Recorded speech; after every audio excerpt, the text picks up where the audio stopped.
try to find out if he does fall behind in counts. Now he's got the that looks really, good. and that slider's become a really good pitch for him that he can get back into a count Looks with good. another pitch besides a fastball. Dan, you talked to Eric HAAS, who's catching here today, about Matt Manning. What were some of the things that stuck out at you when he started talking about Manning and what he needs to do? Well, he caught a bullpen earlier in the week, and I was glad to hear this. I think a curveball is a very important pitch for Matt Manning, and it looked like he got away from it last year, and maybe that was just all right. That's good. Got my little setup going. But he said, man, that curveball really looks good so far this spring, and he's just maybe working on that slider. All right. Here's the defense behind him. Brian Kreidler is at shortstop. This is a good-looking prospect, folks. I mean, a guy who was drafted in the 4th round out of UCLA and has looked very, very comfortable, whether it be at shortstop or third base. Has one of the strongest arms and one of the best actions of any infielder for the Tigers. All right, get this game going here. First time really playing first base. 114 of his. What's up, Caden? What's up, Jeff? Who else we got in here? More and more comfortable for Jonathan Scope.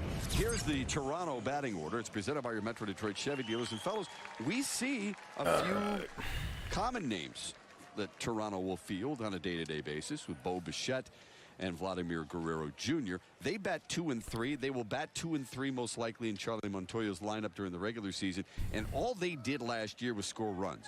All right, here we go. Jr. was first in Major League Baseball in runs scored. Bo Bichette was 2 runs right behind him. Yeah, 2 of the game's better. I'm like half eating lunch. I apologize. Has power. Also hits for high averages. So Manning against Santiago Espinal. Espinal flies out on the first pitch, it looks like, to the right fielder. Reyes makes the catch, 1 away, 1 pitch, 1 out. Doesn't get much better than that if you're Manning and the Tigers to start off the first. There's no doubt they'll be tested.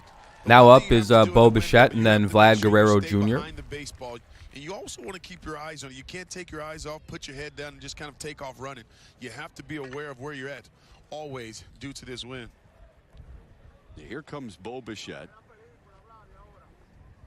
This guy's pretty mid. And he is a really fun player to watch.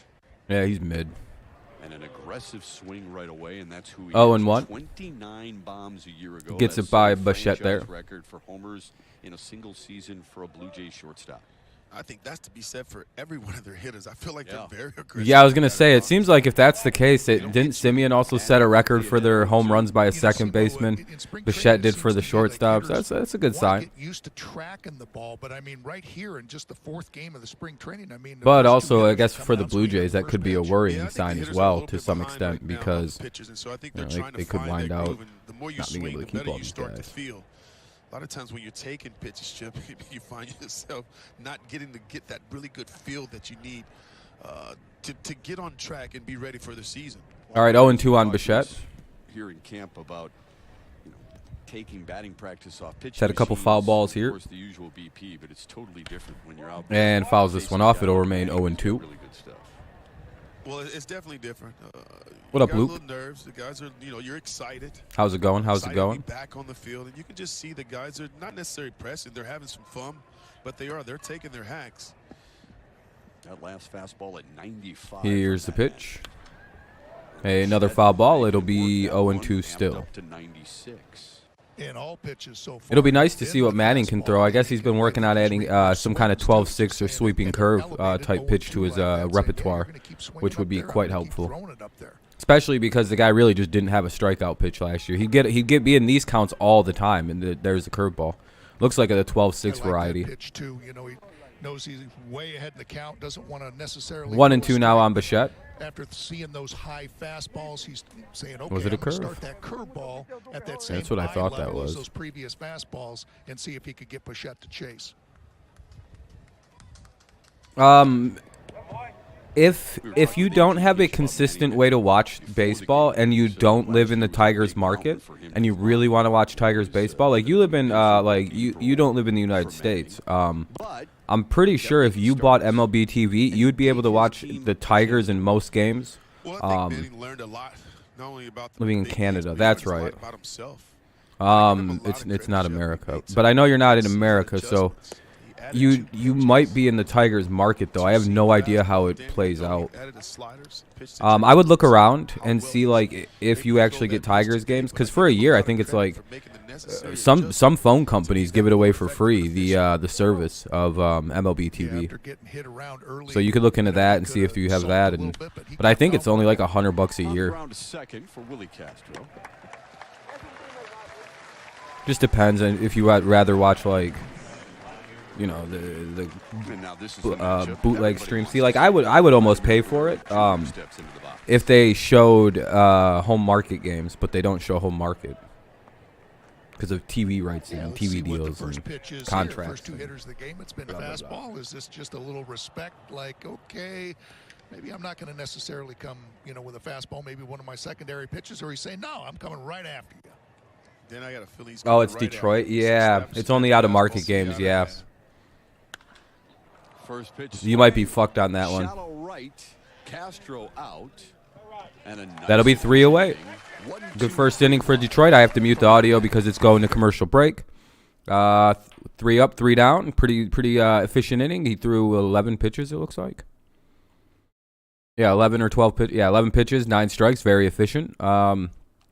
The Tigers will lead it off with Baddoo, Greene, and Cabrera. Baddoo, Greene, Cabrera, then Candelario, Scope, HAAS, Victor Reyes, Willie Castro, and Kreidler. So Baddoo, Greene, and Cabrera to lead it off. What's up, Chris?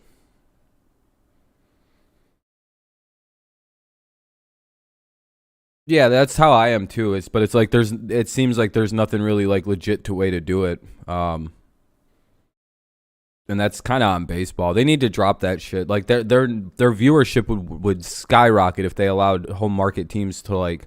Because for example, a team like Iowa, like all of the teams that they could possibly root for, like the Chicago teams, like all those Midwest teams, they don't get market to them. Because they're considered like the home markets of like 6 or 7. So like they get like West Coast and East Coast and very down south games. Instead of maybe like probably in Iowa, I would imagine the Cubs and the White Sox are extremely popular. They don't get to watch those games because of the MLB TV way it works. Yeah, it's like, well, why would you do that to your game? Like,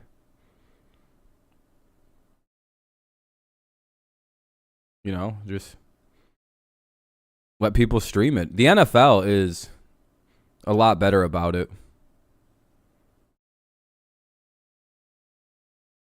And the NBA, I think, has it the most figured out with like streaming and letting people do it. The NFL is coming around, so. For the Tigers and Jays, bottom of the first, Detroit's batting so that's order good. Presented by our friends at Southeast Michigan Ford dealers.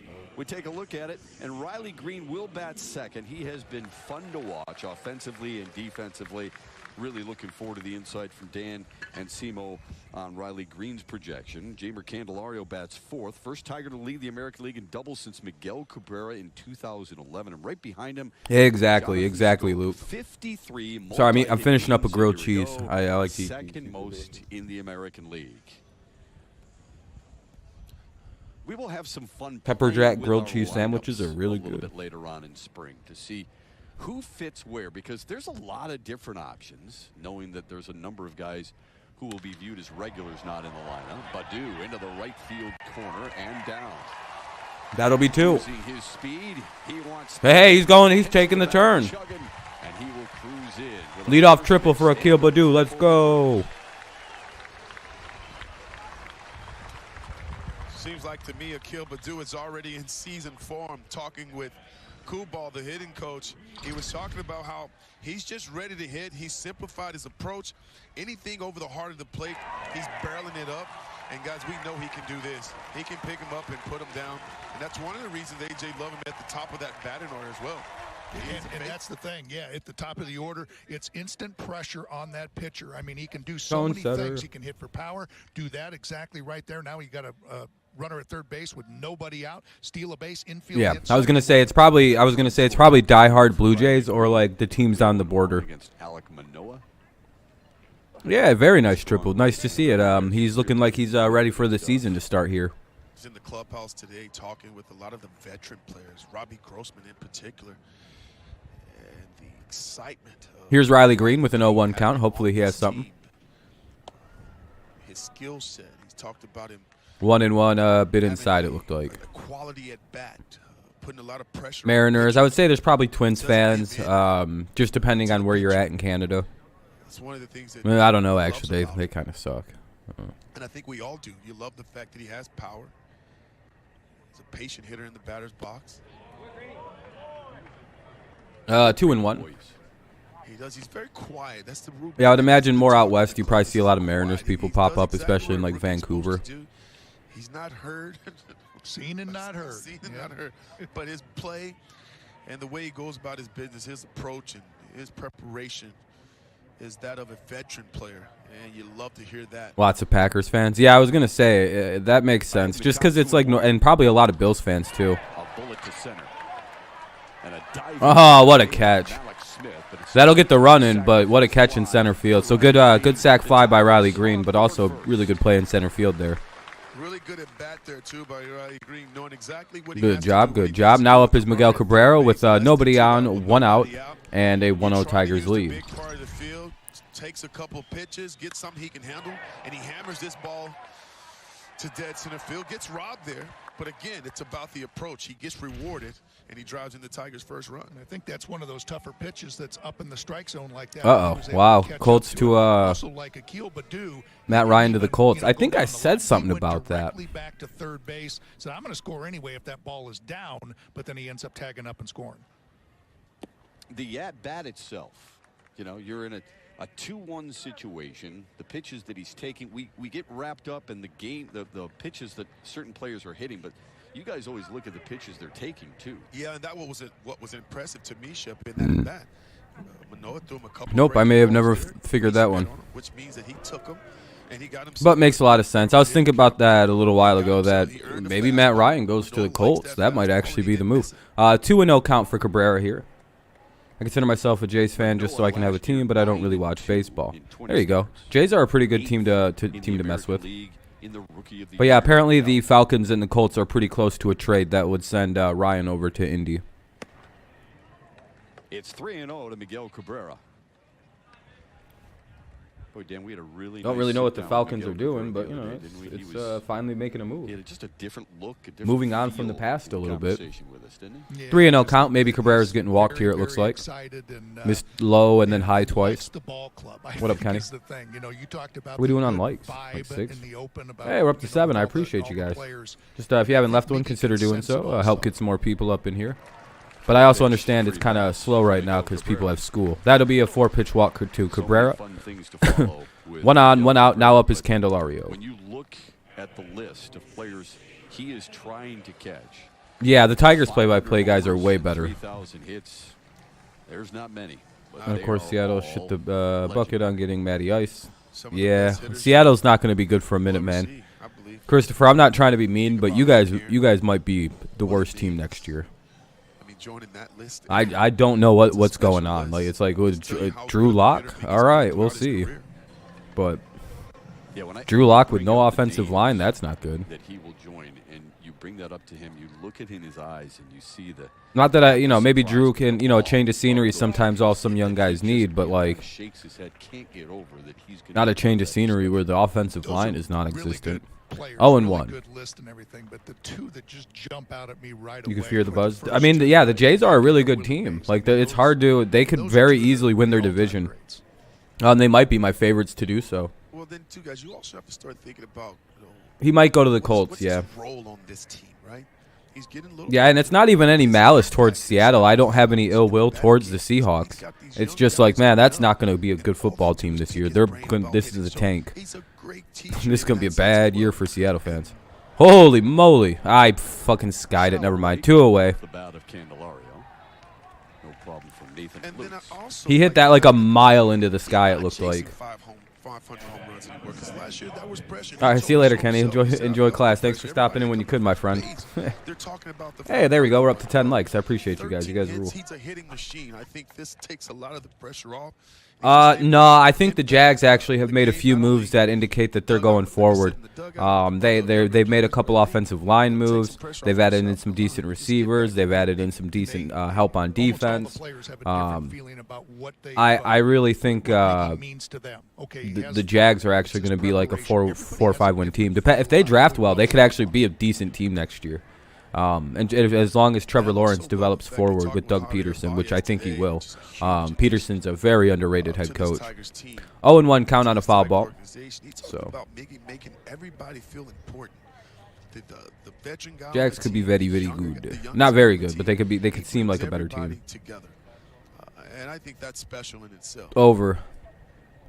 They were nearly a 7-win team this year, right? Like, and they were awful. Like, I don't know. I just looked to see, like, did the team who did bad last year do the things that would make them better? Yes, the Lions have done that. They're focusing on shoring up pieces that worked, adding in a little bit of defense, kind of looking to the draft, not trying to do too much to get too much, like, extra talent, you know, not overpaying for anybody. But they're also adding in, like, quality level players like DJ Chark. I think that's a good signing. They've made good little moves. They've extended Josh Reynolds. You know, a good draft. Hey, I don't know. Maybe we see a team win 7-8 games. And their defense started to go in a good way too. 2-1 for the count. Torkelson doesn't make the team. Just always thinking ahead. 2-1 swung on and missed. Scope misses. It'll be 2-2. Second base too. I mean, we need to keep that in mind going into this year. Plus, the Lions actually have a kicker this year, which is, I think, a major contributor to why they only won a few games last year.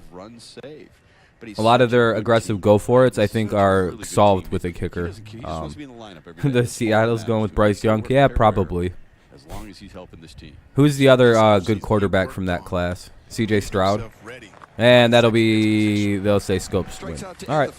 Scope strikes out. We'll end the third, or end the first inning. We'll go to the top of the second coming up. Top of the second coming up here in Detroit, or well, we're in Lakeland. It'll be Kirk, Bird, and Martinez. Kirk, Bird, and Martinez for this inning. Kirk, Bird, and Martinez. So I have it muted because it's a commercial break, yada, yada. I'll unmute it as soon as they come back. It'll be top of the second. Tigers lead 1-0.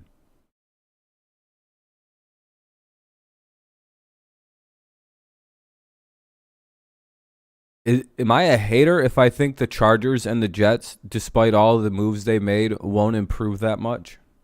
Is that being a hater, or is that like I see the Jets as 2 wins better and I see the Chargers as a win better? Is that hating, or is that because like I have, again, no ill will toward the Chargers. I just don't really, I'm not that impressed. The Jets, maybe you could say I'm being a hater. Like you could say I hate because I actually hate the Jets, but like fuck it, they do this every 3 or 4 years. Remember in 2019 when the Jets signed a lot of very good players and had a very young quarterback to build around? Boy, have we seen this before. Literally 3 years ago with the Jets, right? But see, if the Chargers win one more game, they're a playoff team, by the way. Like, if they're 1 win better, they're a playoff team. So, like, that's actually me saying I think the Chargers are an actual playoff team now. 100%. They can't have that much talent and be that bad. But, like, it's not like I think, oh, boy, they're the World Series, they're a Super Bowl contender. Maybe. Their coaching is still hilariously behind. It reminds me a lot of Zach Taylor. If Zach Taylor had a better team around him when he was making a lot of his terrible decisions. He's a good coach now, Taylor, don't get me wrong. But, like, Staley still feels like he's going to hold the team back a little bit. But he'll get going. Because you could see the semblance of a good coach. But the Jets, I don't know. Like, I've seen this story with the Jets my whole life. They get free agents like it's no one's business. They definitely like to yell at me too, though, but I'll take it. It's only made me better. That's right. That's all it does. But, hey, listen, here is a buzz. You know, it is New York, today, you know. There's a buzz inside that clubhouse. There's a lot of excitement. Like, that's the ultimate thing with the Jets and Giants. They both have massive appeal for free agents because of, it's New York. There's a lot of opportunity that comes with playing for the Jets or the Giants. Oh, shit. Kirk just smacked it right to the left fielder. One away. Incredible people into the clubhouse, and Eduardo Rodriguez to Javier Baez to Tucker Barnhart. It's cool seeing Riley Greene in center field, though. That is the future. Bird is up now with 1 away. The foundation now, you're starting to add some ingredients to the team, and I think that created a buzz. Man, if Manning can keep his pitch count down here, he can get into the 3rd inning because it's all pitch count varied. I think they can throw 30. I think it's between anywhere from 25 to 30. I think they're given. And I think we have a chance to be good, and we're going to have to do a lot of things better to get above 500 and into the playoff mix. But I like the way we're starting.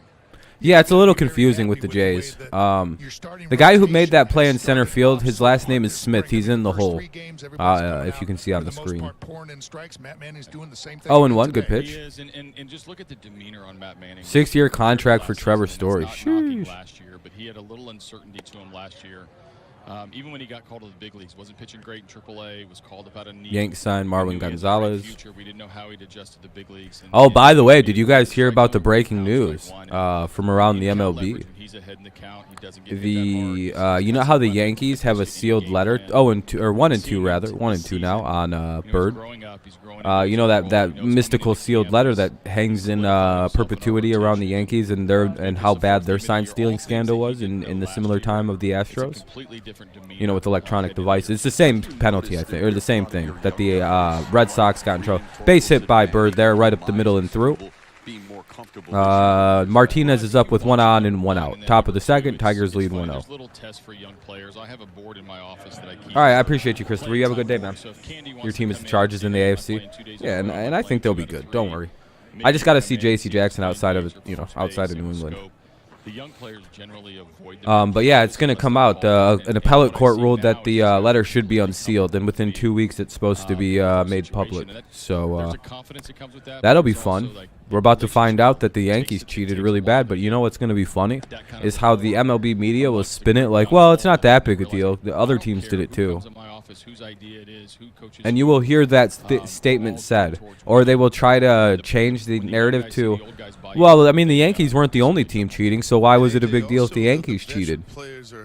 Which is exactly what they do every time the Yankees get in trouble for something. Riley Greene, I mean, that's putting a lot of pressure on my brother down there. How's that been so far? Yeah, I didn't know I was going to walk into a campaign from my have game on in class. Can't really have any audio though. Oh, you're good, Luke. I appreciate it. I understand people got class. It's the middle of a day on a Monday. I don't have classes on Mondays. So he doesn't play first, and Spencer Torkelson does. That's a big. Like the only way I can do this on Wednesday if they have games is if I get the hell out of here by 4 o'clock and I have all my shit done. Quite a bit. I put Riley up in the 2 holes first couple games here. Torque played the last 3 games. I mean, we're being very open with everybody that, listen, if they're the best 2 at those positions, we're going to take them north with us to Detroit. If not, then they need a little more seasoning. That's okay too. But there's no more respect you can get as a young player than to have the veteran guys buy into who you are and what you can do to help us. 1-2, runner at first, top of the 2nd. And that'll be another foul ball. 1-2 it remains. Dun, dun, dun. I think you called it. They have the it factor, and they got that confident air about them when you're walking through that clubhouse. They do. They've been here before, which helps. And then also, I think they're welcomed by the players. I mean, the players are in charge of the clubhouse on how that chemistry starts, how the older guys, younger guys, Latin guys, American guys, like it's up to the players. Here in class, everybody's in class today. Everyone but me. Tucker fits in perfectly. Candy's now growing. But again, my classes are Wednesday, Thursday, so I'm a little different. I'm wired different in grad school. After this, I gotta do a paper. Like I've been putting it off and putting it off, but I just gotta slam it out. It's only a 3 to 4 page paper that I don't have to throw sources into. I don't think. So I'll kill this in like 6 hours, in like a few hours. Torque, Greene, these guys step in and feel pretty good about coming up. Well, that makes sense. What's up, Derek? That's That's why it's a little bit slower today than it has been on the weekends or stuff like that. People got works. They got classes. For the players' sake, you want them to have results. I think that we can get caught up a little bit too much. 2-2 count here. Let's see what the pitch is going to be. It's a small sample size, and you can have couple a good foul day balls. that can set you up for the rest of the spring, or you can have some bad couple games, and your numbers will never normalize over the course of Same here, Derek. Same here. spring. But how It's they're very, very doing it nice. Is what I'm really excited about. Watching Riley be very comfortable in center field. Watching Torque hit with 2 strikes. The interaction in the dugout, while underrated maybe to the performance of a Ooh, good player, pitch. Struck his ass out. Really good pitch there. Put together a team that 2 down with the runner at first. AJ, and also, tell me about Javier Baez. How important is he going to be to this organization and to this team this year? Yeah, stability in the middle is It'll huge, be and a nice set of pitches. Now up is that guy from center field who made the really nice catch. He wants to win. He wants to play. He's done it before. I do some video stuff in the morning. Malik guys Smith. and get them all ready for the day's work, and I'm bringing up video of him and watching him on the field, albeit in a Cubs uniform. Hasn't had a ton of highlights Malik. yet in the It's Mallex.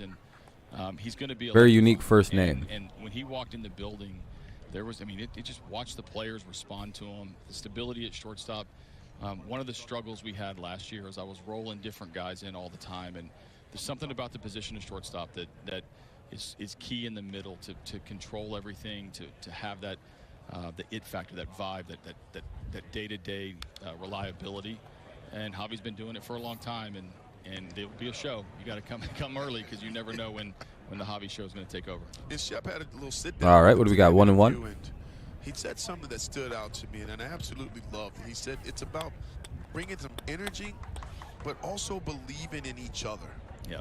So Javi's really big about that. It's something he said. I don't know where you should throw this one. I went down to recruit him to I don't know much about this hitter. He's a lefty. I don't know. I guess keep it kind of high in a way, like inside or away. Standing up for one another, and then if that guy doesn't. Yeah, I would say so. You know, your job is to Woo, get the job good done. pitch. So he's very big into that. Now go low and off speed to the outside. That it's been entrenched in his approach, and like that. You see how there's the squares here. You want to hit that bottom left sounds like what he's or bottom right. No, left. Yeah, We're left. talking about young players. We got to remember Spot that right he's underneath still the a 2 and the youngster 3, too. or you can go way inside. Oh, they just decided to dust him out upstairs. All right, you can do that too. That works. We're wondering who this kid's all about, and now we're like, get him in a lineup. I guess when you see that you dust him by on that one pitch, you could just throw it right there again. There's not much they can do about it. We'll go to the bottom of the second. Tigers hold their 1-0 lead. Tigers hold a 1-0 lead going into the bottom of the second. Good inning by Matt Manning. It'll be HAAS, Reyes, and Castro. HAAS, Reyes, and Willie Castro in the bottom of the second here. So I have to mute it till the game comes back on because it's just commercial breaks, and usually that's a lot of weird music and yada yada yada. What's up, Kevin? How's it going?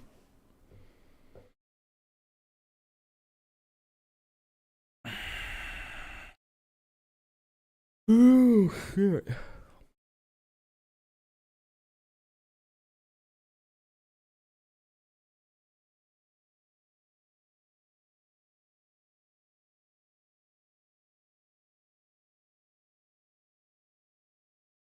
Devin's story is tackling credit card debt. Well, Devin, maybe you shouldn't use your credit card on everything, stupid. I can't help it. I'm addicted. I don't even know what this commercial is.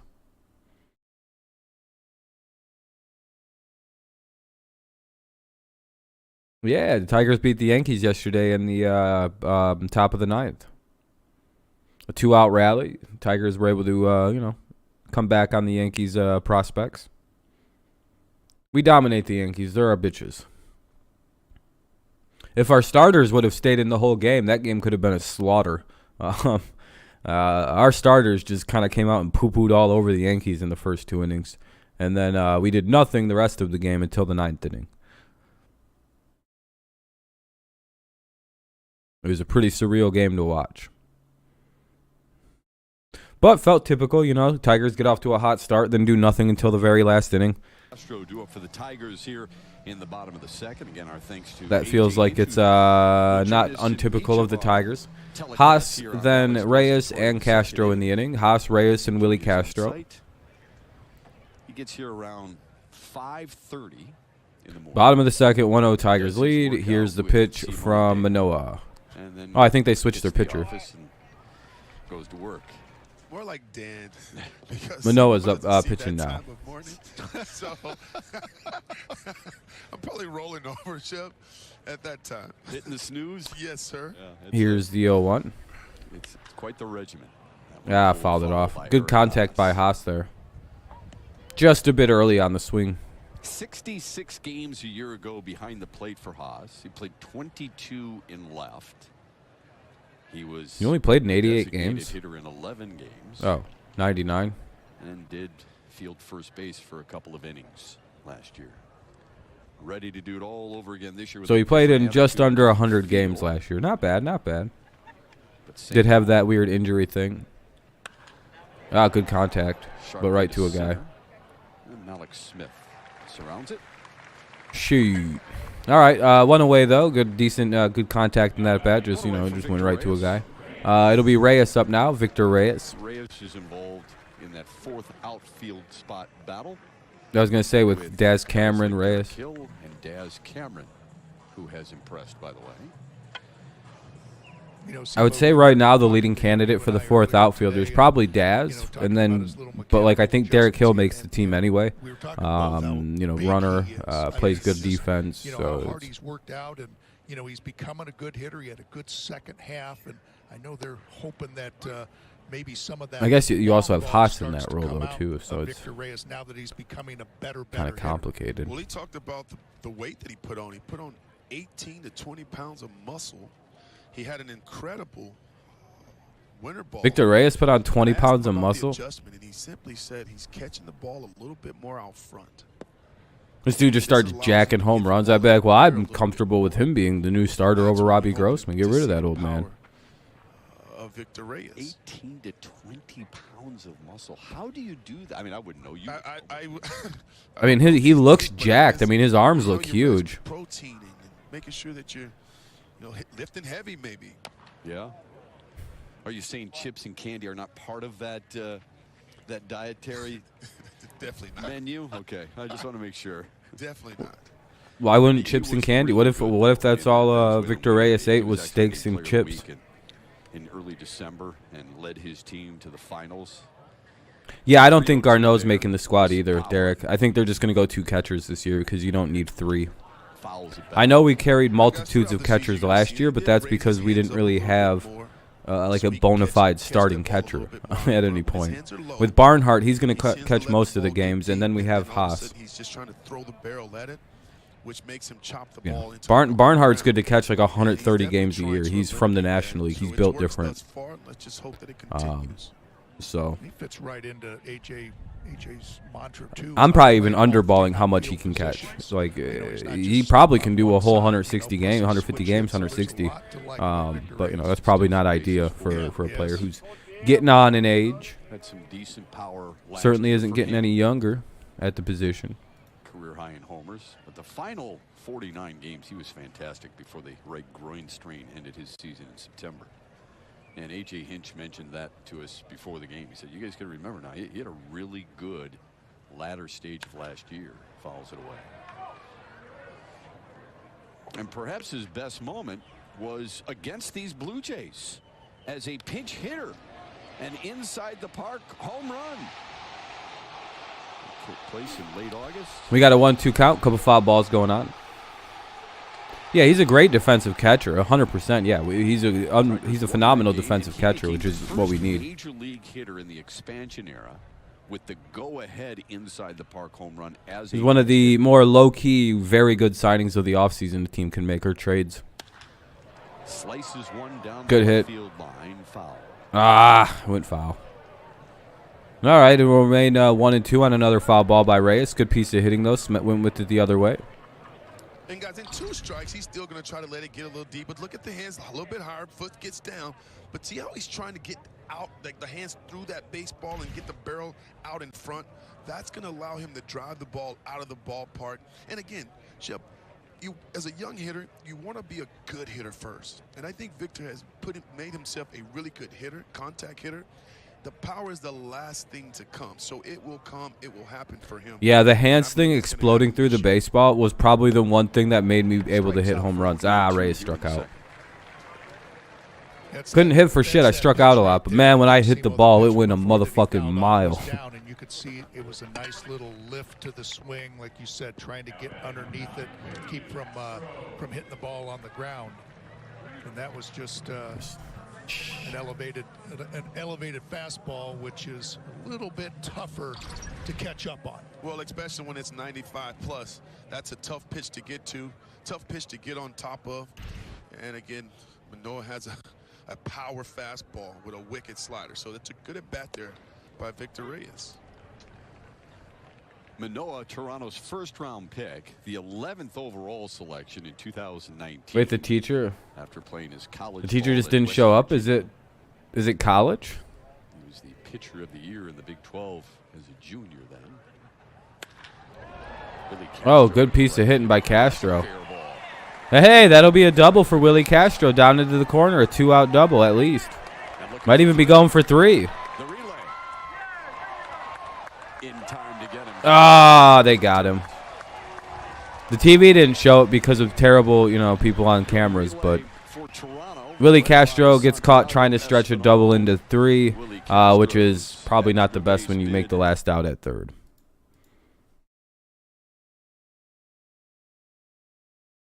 Yeah, college, he didn't show up. Then we checked our emails, and he sent us an email 5 minutes after class. Oh, okay. Hey, forgot to mention, no class today.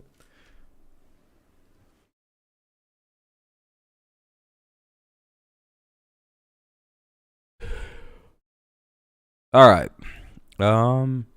It'll be Lukes, Capra, and Espinal. Lukes, Capra, and Espinal due up here in the top of the 3rd. Top of the 3rd coming up. Still 1-0 Tigers, but it'll be Lukes, Capra, and Espinal. So 8, 9, and 1. Bottom of the lineup, then top. 8, 9, and 1. Blue Jays due up. Top of the 3rd. Tigers lead. 1-0.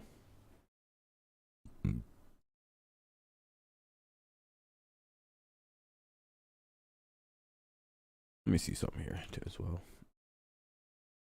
Check for any kind of breaking news.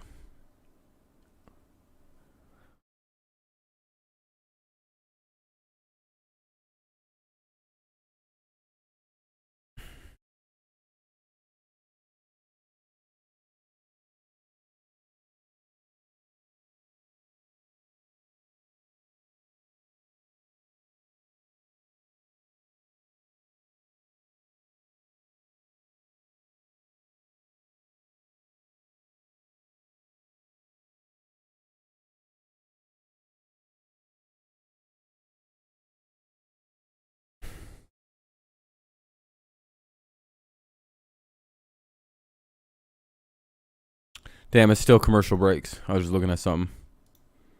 Just trying to see if there's any official news on the Matt Ryan thing. Just got to 3rd period and got a sub. Well, that's cool. Welcome back. Welcome back, though. Do you think Torque and Greene will make the opening day roster? One of them 100% will. I don't know if both will. I think Greene's having too good of a. I think Greene will, but we'll see on Torkelson. But I'm kind of leaning towards they both will. Kind of the vibes or kind of like the energy I'm getting from everything. It feels like he's going to be, everything's going to happen like that. So Jimenez pitching now. Tigers have gone with the new pitcher. Joe Jimenez is pitching. 1-0 count to start it off for Lukes. It'll be Lukes, Capra, and Espinal here in the bottom or top of the 3rd. Ooh, smoked it foul, 1-1.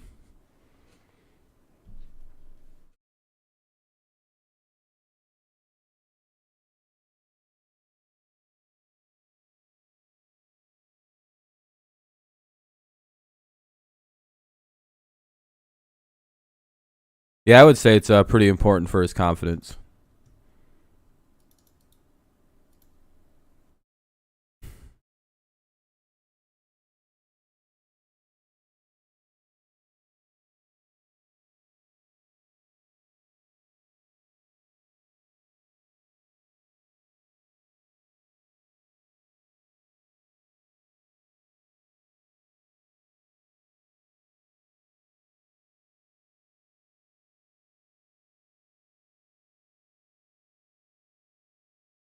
Have you been watching their offseason series? No, I don't know. Is that like the thing where they like follow the players around and kind of like go to their house and stuff? A full count?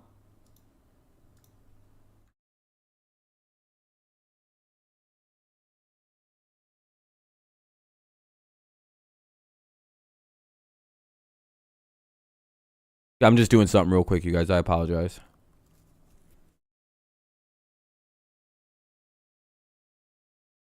Hey, there we go. Strike out there for Jimenez. So 1 away here in the third. Now up is Cabrera. Matt Ryan, is it official yet, or is it just they're about to get the trade figured out?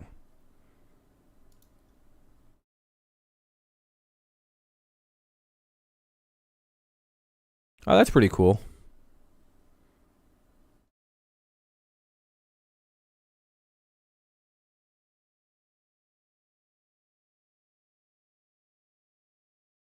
Ugh.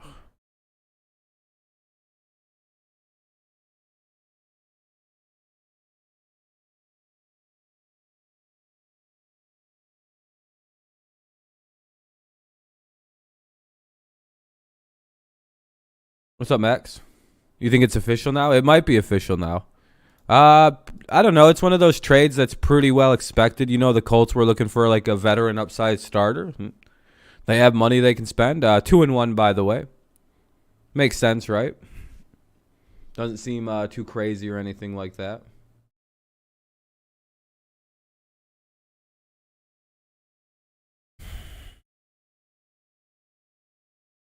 Not bad. Not bad at all.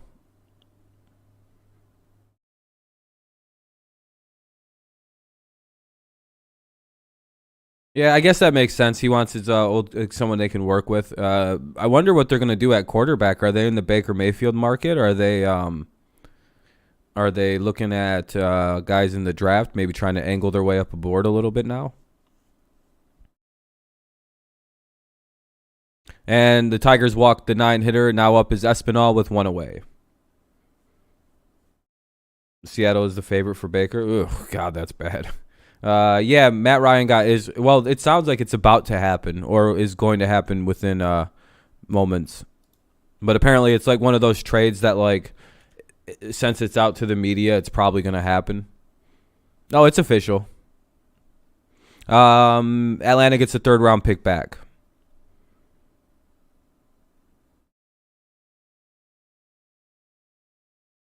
Sounds like it was a salary dump, though. Yeah, sounds like they're getting the full contract. Not a bad pick, especially since it's a salary dump.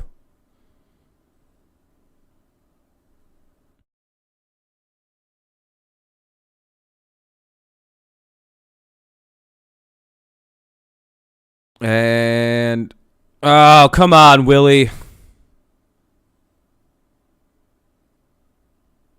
They got the lead runner, but Jesus Christ. Oh, they didn't get to trade the salary? Oh, no way. Oh, yeah, Charles. Yeah, Baker's probably getting traded, my friend. It's probably he's 100% going to get traded.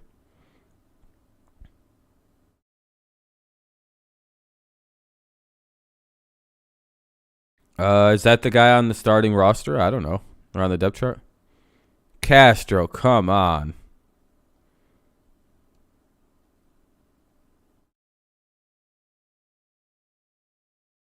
Oh, it's finally time. It's Josh Rosen. Do you remember all those picks that were made ahead of Josh Rosen?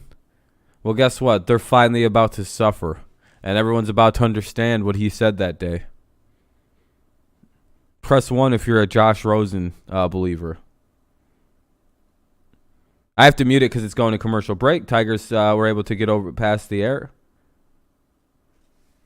And it's a commercial break. It'll be bottom of the 3rd coming up. Bottom of the 3rd. Why isn't this updated? It'll be Kreidler, Baddoo, and Greene. So 9-1-2 for the Tigers. Kreidler, Baddoo, Greene. Well, that guy's a smart guy for being a Josh Rosen believer.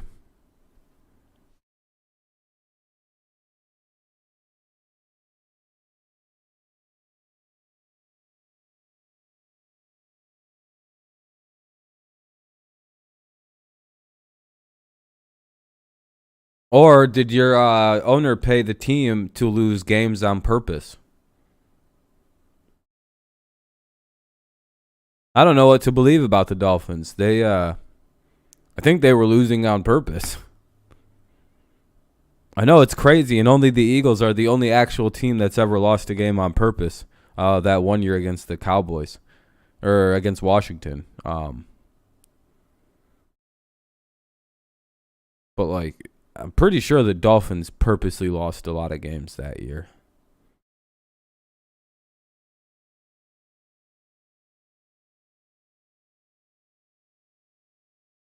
I could be wrong. I don't know.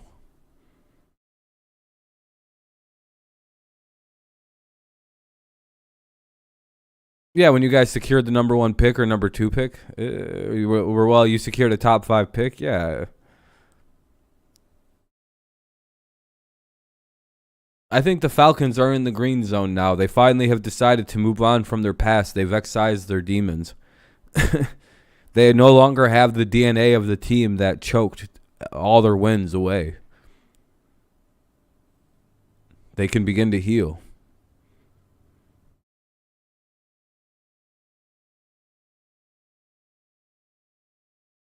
I think it's more suspicious, and it's more evidence that you guys lost games on purpose the way you ended that season. Shortly. In the meantime, Ryan Kreidler. You don't think the way your season ended once you guys basically locked up a top 5 pick in the draft was a little suspicious? Each time we talk to this young man, how suddenly you guys were competent? He does.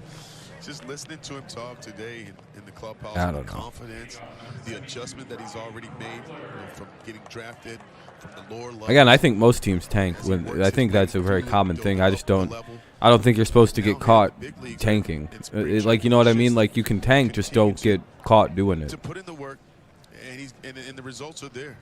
He's a good-looking young player. There's no question. Yeah, last year he hit 270 in AA and AAA. So I got the Jags, but probably dominated AA. In Toledo, in 41 games, he was well over 300. Maybe the Titans, I guess. Maybe. If you have a favorite. Yeah, again, and he talked about how he's bought into catching that ball too. Yeah, that's all, Caden. That's just the way I look at it. It's like, it's awful, and it's, you know, it's fine. Teams tank. Teams lose games on purpose all the time. That's literally like a very common thing in the NFL. You're just not supposed to get caught doing it or bribing the coaches to do so. That's a bad look. He's now hitting more fly balls, and he's been getting rewarded. Our friend Alan Tremblay. And I fully believe that's more what the league is upset about, the bad look, more than anything else. I mean, his defense, the way he moves at shortstop. 6'4". Yeah, it's not a big deal. Again, yeah, it is what it is. It's just part of baseball. It's as common as sign stealing. Here's Kreidler, though, with the 2-1 count. 2-2, that's a strike. Operates at a high speed, but stays under control at the same time. Tigers coaches rave about his pre-pitch setup and his mechanics. Oh, that was ruled the ball. All right, 3-1. Say the same thing. In tight, and it's full. And they also talked about his leadership. They like the fact that. All right, they're so bad with the Bally Sports is with the Chiron. Now it's 3-2. And that's a plus and a positive for the Tigers. Here's the payoff. I think Kreidler's going to be a stud in the league. Left field, but foul. Told you he's got some pop. Yeah, no, yeah, I've been waiting for the ruling on this to happen, and it finally came down today. The appellate court that has the Yankees sealed letter that proves that they're just as big of cheaters as the Astros and Red Sox is gonna come out in the next 2 weeks, because an appellate court today ruled that they should unseal that letter. Which to me just goes to show you that the Red Sox thing, or the Astros and Red Sox scandals, were never real. I would guarantee that every good team was doing that. Oh, probably 20 out of the 30 teams, 20 of them were doing that. Probably 28 of them. The only idiot teams that weren't doing it were probably the 2 worst teams in the league that year, because they just didn't give a shit. You can even probably track that over a few years. It's probably the worst teams in the league just didn't do it because they had no need to. But if they became good, they started doing it. And then the Astros got scapegoated. Just like the steroid era. Guys got scapegoated despite everybody was doing it. Baseball loves to scapegoat.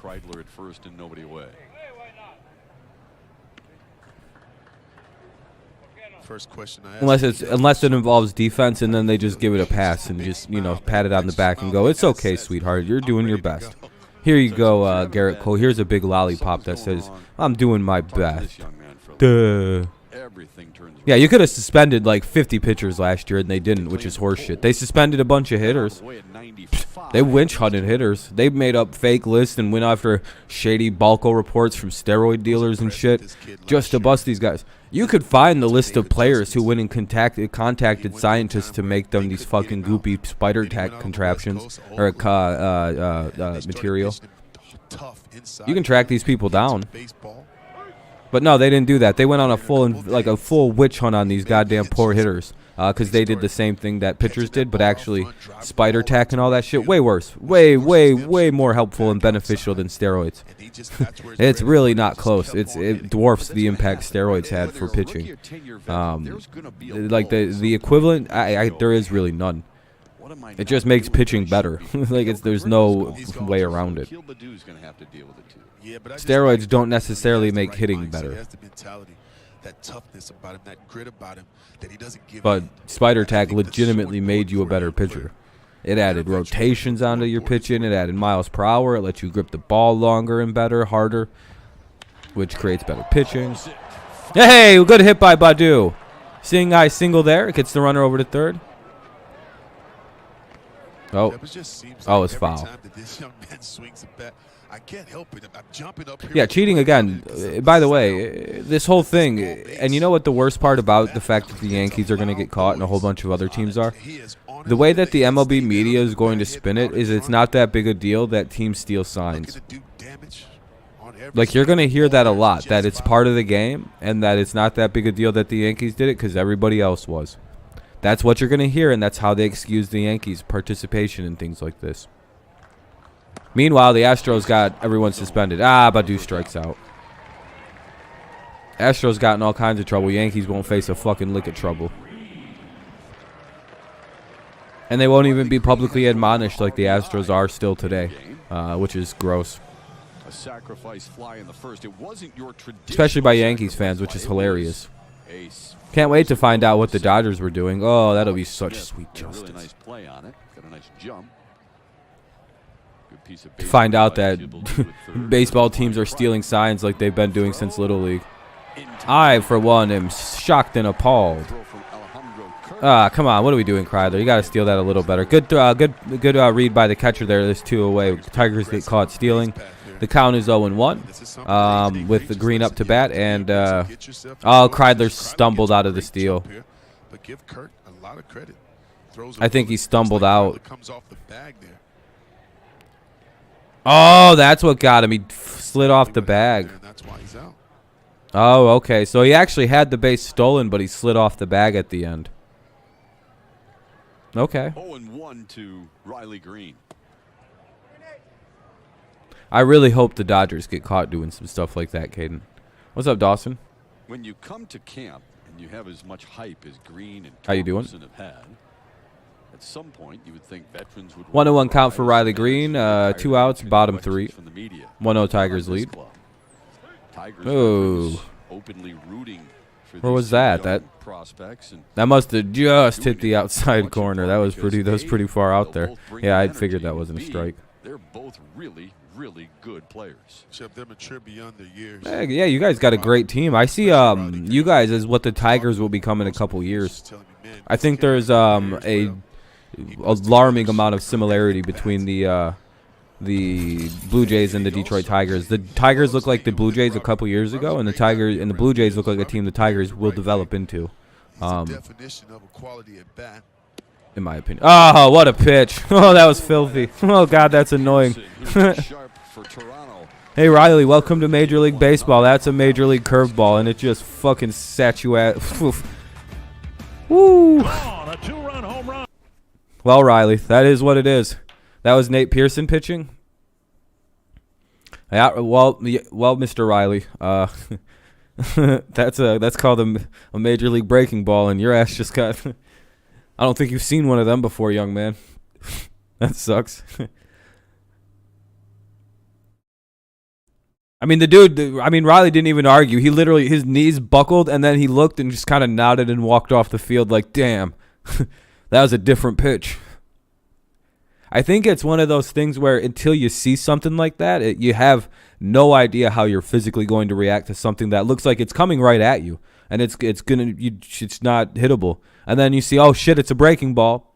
Oh shit, I'm too late. Well, yeah, we have Torkelson. And we just got to wait a couple more years, and then we could get Vlad Jr.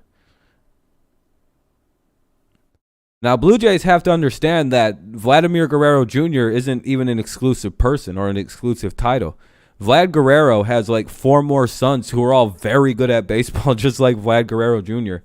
And they're all named Vlad Guerrero Jr. Because I think they're all by different women. Because you know how Vlad is. He's an absolute man. Hey, yeah, Colts got Matt Ryan. Good pickup for the Colts. Good bridge quarterback. And they didn't have to take on that ridiculous contract. All right. Falcons have $40 million in dead cap. Hilarious. Who's going to win this game? I have no idea. Probably the Blue Jays after this inning. I think Brian Garcia is coming into pitch. And Guerrero's batting. So this is probably going to be a home run. No, welcome back, Luke. Yeah, the Tigers just remind me a lot of that. I feel like the Tigers, though, are more built around superstar young pitching rather than, well, I mean, Riley Greene and Torkelson. That's kind of hard to make that argument, but.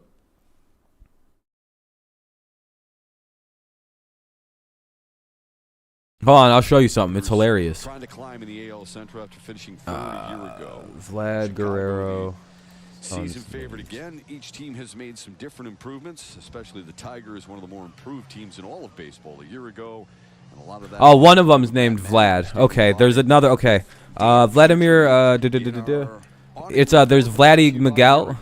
Well, Matt, I mean, I don't think you could ask for anything more in your first spring. So I guess it's not exact, but I'm pretty sure his name's actual Vladimir, just like Guerrero. But this one's name is Vladimir Miguel Guerrero. It's just really good to be back.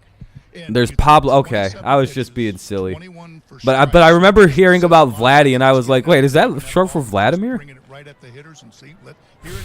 But there's also Pablo. Absolutely, I think. And then there's Wilton Guerrero. He's 12. And I want those hitters to be ready to swing the bat, so I want my best. You know, and AJ during the broadcast even mentioned what a year's difference it makes. Wait, the Tigers have legitimate prospects, though. I don't know anyone who doesn't think that Riley Greene or Spencer Torkelson are future monsters in the league. Yeah, I think so. I think just knowing the staff more, have a year of just. Especially Torkelson. That kid hit 30 home runs in like 90 across all the minor leagues last year. That's pretty alarming. That's a lot of them. You got to remember, I don't think he got drafted till June. So he gets drafted and then immediately just turns into this monster. Is a curveball there, and you're just kind of fine-tuning the slider? Yeah, I think so. I think both those pitches are going to be real weapons for me this year. Actually, I think it was the year before, right? Difference between the two and just. Who's the best? Oh, Vladimir Guerrero Jr. Yeah, he's really good. And I think less. Are you still throwing the two-seamer, the sinker? Oh, 100%, Caden. You know he's already full-grown somehow. Yeah, or he's like 5'11" and 250 and fucking just bombing them. Yeah, the whole family just hits nukes. That's all they do. Fucking the 15-year-old Vladdy Miguel is literally just a giant. He looks just like his brother. Similar. He's gonna be just as tall. It looks like. I mean, their dad is Vladimir Guerrero. This season. Yeah, absolutely. From the bullpen to the starters, I think it's really cool. Really, Wilton isn't his? Eduardo here. What is that, like his stepson? I learned as much as I can from him. Because his name is Wilton Guerrero, so I'm just wondering if it's like a step kid. How great is it going to be to have Javier Baez playing behind you? But I know Vladimir and Vladdy Jr. Vladimir and Vladdy are his. Any advice? So much has been made about Torkelson and Greene. And you've been there. And obviously before, Pablo. Any advice for them just to how to take this? All this. He named his son Pablo after the all-time great baseball backyard baseball player Pablo Sanchez. Making the team coming out of spring training. No, I don't have any advice for those guys. They're doing their thing. They're way past where I was. One out here in the top of the fourth. Here's Kirk. 0-1 and oh shit. Keep up the great work. And, Oh, a flyout, cool. We'll talk to you very soon, I'm sure. Thank you. It's his brother's kid. Oh, okay, he's raising him. Dan, thanks, buddy. Appreciate that. Appreciate Matt Manning taking some time. Boy, the velocity is there for him, too. I mean, he's at Either way, I'm pretty sure it's still going to swing just like his uncle Vladimir rather than his brother. It definitely does. And you can hear it. You can hear the confidence. You can hear that a year makes a difference. He's standing on the mound with a different kind of poise. He's sure of himself when he's out there. And I think that's important for Matt Manning moving forward. And I think he's just scratching the surface, Shep, of how good he can be. Good first 2 hitters for Brian Garcia, who's on. And the one thing I think Vladimir has done, which was really good, was able to coach his sons out of the same issue that he had. The free swinging issue of Vladimir Guerrero, Sr. Boy, if that first 3 pitches were somewhere near the strike zone, that motherfucker was hacking at him. That'll be a 2-out single by Bird. And I noticed early Vlad Jr. had that issue as well. He swung at anything in the first few pitches. He's an aggressive first pitch swinger. I think that's just something in their blood. Like, it's, you know, if it's anywhere near, you're ripping at it. Because that's, you know, it's pretty often you get a pitch to hit. But I mean, Vlad Sr. would strike out on 3 pitches more than anybody I think I've ever seen with his level of ability. In the AL East, led the league in home runs with 262. But that's that's just what it is to be a free swinger, or you swing at pitching. I would agree. Boston, the Red Sox. Can't wait for the Padres game because Voit is in the lineup today. And oh, hell yeah, there you go. They just continue to roll out great starting pitching. That should be a fun one for the Padres. You got Voit making his Padres spring debut. Their manager's done a heck of a job. Phenomenal. Darvish is always nice. There were reports that Tampa was in on the Freddie Freeman sweepstakes, though, so they were going to spend some money. Not bad. Toronto, in the meantime, upgrade a lot of their talent as well, but this is a team that had 4 players a year ago with at least 100 runs driven in. Jesus. To say the least, you're going to have to outscore the Poverty Rockies. Well, you better watch out for Chris Bryant. They have one really good player on their team. Again, I'm giving that till like July 3rd till he's fucking not playing for them anymore. I refuse to believe he's going to stay on that team. When you keep the ball down and out of the strike zone, look at the bottom falls out of that pitch. Are the baseball games going to be an issue this year? He smoked that and it didn't go out. Interesting. Huh? High fastballs and then bury that ball down in the dirt and get some swings and misses. I think it's just the last guy hitting. I think it's just spring. I think guys are still just kind of, things are. Martinez struck out in the second against Matt Manning. Also, Brian Garcia provides no power in his pitching, so like, there's like a lack of power coming from the pitcher. Garcia actually can locate when he's not pitching like shit, which is apparently today. He actually locates fairly well, so he doesn't really throw to power locations. So. Like, he gets shit like that. He does shit like this consistent. Like, hits the just can hit upper corners, outside. He's pretty. The thing with Brian Garcia is he's like a location specialist, but like last season he was not good at all at throwing to location. So he was fucking awful. If he can get back to doing that, he's actually not a bad pitcher. But Matt Chapman has been added to that big-time lineup. Teoscar Hernandez. So I don't know. I feel like it's just. Second team. This one hit hard and driven to deep left field and off the wall. Off the wall. By Akil Baddoo. And that guy just doesn't have a lot of power. I don't think that guy who just batted. And Martinez has. And it looked like he hit that with everything he had, and it went off the wall. A 2-out threat here in the 4th.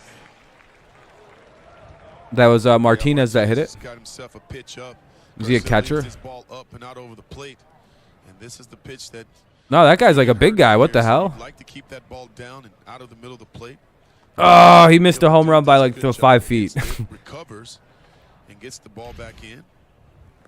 And he gives Garcia a chance to get out of this inning. You think is that Jose Ramirez from the Indians? See if he can get struck out against Matt Manning in the second. Whatever goofy ass new team name they're not the Spiders. This is Brian Garcia's. When a team picks a bad name, I just refer to their old name because it's a lot easier than acknowledging the team failed to pick the cool name. Imagine you're the Cleveland, you're Cleveland. But why do you need Jose Ramirez? Don't you guys literally have Bo Bichette?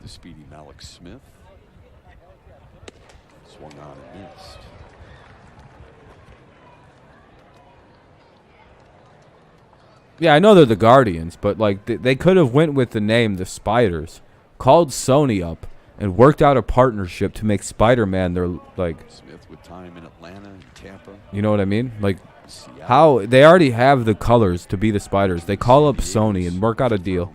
They get to use Spider-Man as a mascot. Like how the fuck did they mess? How do you fumble a bag that dramatically? Even if you gotta pay for that, do you know how much merchandise you can sell to make up for that cost? And with 2 strikes here, you don't want to give him anything that he can hit. And like everything about it was like they already have blue and red as a team colors. Like they would have just it would have been a home run. Ramirez can play second. I guess Espinal's not the answer. Ah, all right. Tigers stop a threat. They get runners to second and third here in the top of the 4th, but they don't score. Tigers keep a 1-0 lead. They'll go to the bottom of the 4th. It'll be Cabrera. Candelario and Scope. Cabrera, Candelario and Scope looking to add to a 1-0 lead. 1-0 Tigers, bottom of the 4th coming up. Commercial break, so the game's kind of,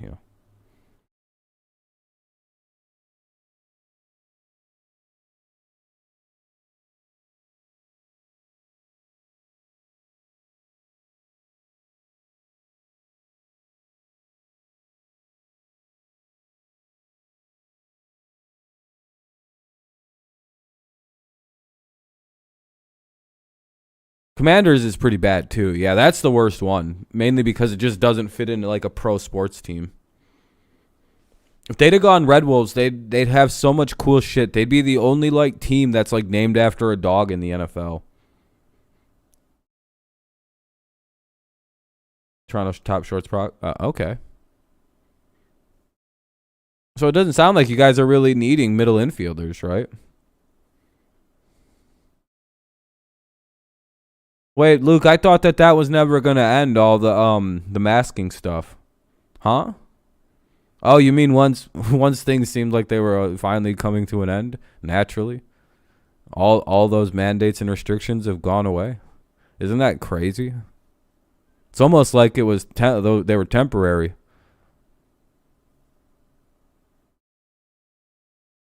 And we're always going to be temporary.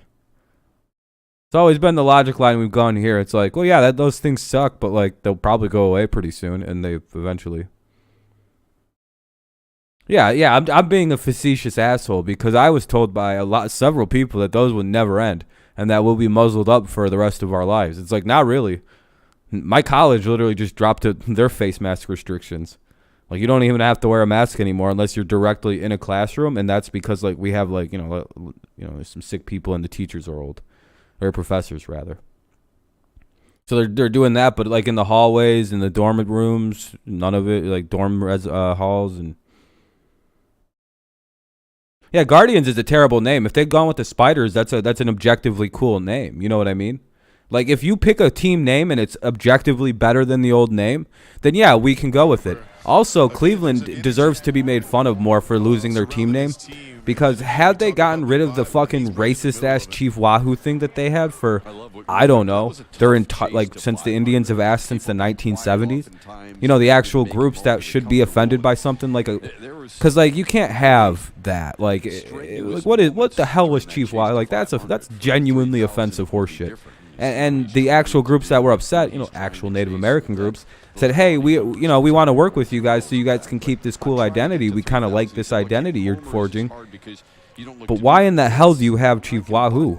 And once they finally got rid of him, it was like, well, it's too late now. Why are we going to just cooperate with you? Why should we? Only reason you took it off is because you were threatened with corporate sponsorship loss after the World Series. You got in trouble with baseball. Cabrera struck out looking. That was embarrassing. start the fourth against One away in the bottom of the fourth. Cabrera strikes out. Now up is Candelario. young players have made an impact on them, don't you think? So I understand that one more, but because like if the Indians had like I don't know dumped Wahoo in the 90s, in the 80s, in the 70s when they were asked by several Native American groups that protested their opening days and protested several of their games all the time for 40 years before anything happened. I'm pretty sure the Cleveland Indians would still be called the Cleveland Indians to this day if they had actually played ball and worked with the Native American groups that were offended by the fucking caricature of Chief Wahoo. You can understand that one. That you can understand actual, because if you go look up Chief Wahoo, it's like, oh yeah, no, that feels bad. That feels pretty bad. And if you were like, what about the Notre Dame thing? Yeah, but that should probably go too. That's pretty fucked up. I'd be pissed off if I was Irish and that was how people were depicting me. Really? We're all fucking midgets that like to fight? What the hell is this thing? Yeah, that shit is. You shouldn't be caricatured. That's not very fun unless you pay for a caricature of yourself. Shit's stupid. You shouldn't do that to people. It's how you really upset people. And when you add those couple guys to their starting lineup, unless you're just a dickhead, but like don't expect to be a dickhead and then still try to exist as your current state. It's not going to work out for you. Washington, I don't know, man. That's their own problems. I'm pretty sure if Dan Snyder wasn't out there drugging women and selling them around the world and whatever the hell else they're accused of doing with women and taking passports and leaving them in countries and, hey, you can leave if you sleep with this guy, all that, I'm pretty sure they'd still just be Washington Redskins. I don't think they actually give a shit about any of the name changing, but, like, they needed a rebrand of their identity after all that shit came out about them. Who was fantastic a year ago as an all-star. That's in agreement with probably local tribes. You notice they don't have mascots. They don't have offensive logoing. I go to a school called the CMU Chippewas, right? There's the Florida State Seminoles. There's, why my school or Florida State getting zero problems with these groups? There's 2 away after the strikeout by Candelario. Because when you work with the native groups that you're trying to talk to or that are in your local region, oftentimes they're willing to let you use their iconography and their names and their likeness with sports because they do like those things. Just do it in a way that's respectful to them. Work out something that's cool. We have a contract. As long as we don't use fucking bullshit like offensive. The Chiefs mascot is a coyote. See, that I think coyotes are sacred to natives, though. See, that might be something they worked out with the group. A lot of these teams work with groups to make sure they're not doing something stupid to piss people off. Teams like the Redskins weren't. Teams like the Indians weren't. They refused to do so. They refused to even acknowledge that they needed to do that. It's like, well, guys, I mean, these people are more than willing to let you use their their likeness as a people for your sports teams, but work with the groups. They will work with you. It's like, yeah, they will 100% be like, yeah, go ahead and use that team name. That's kind of fucking cool. Actually, a lot of Native Americans are like, why don't they go with Red Wolves? It's the same idea. It's just as cool. It's that's how I knew with Washington it wasn't about the appraisal or picking up of the Native Americans. It was more about we just really like the name Redskin. It's just which is fine, but it's also well, you guys were lying about why you wanted to keep the name. You would have went with more Native American iconography, not the people who came in and got rid of them, the commanders. Not after the American military. I think that's a rough look, isn't it? Yeah, let's name it after something to do with military shit. Fuck that. Well, I thought we were trying to respect natives. Yeah, we don't. Not really. Why would we honor them people?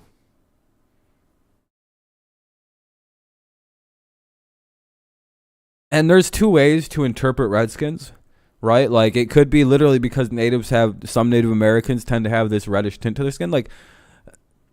For example, my dad and my grandma. They're Ojibwa Indians, right? My grandma's fully blooded. My dad is half.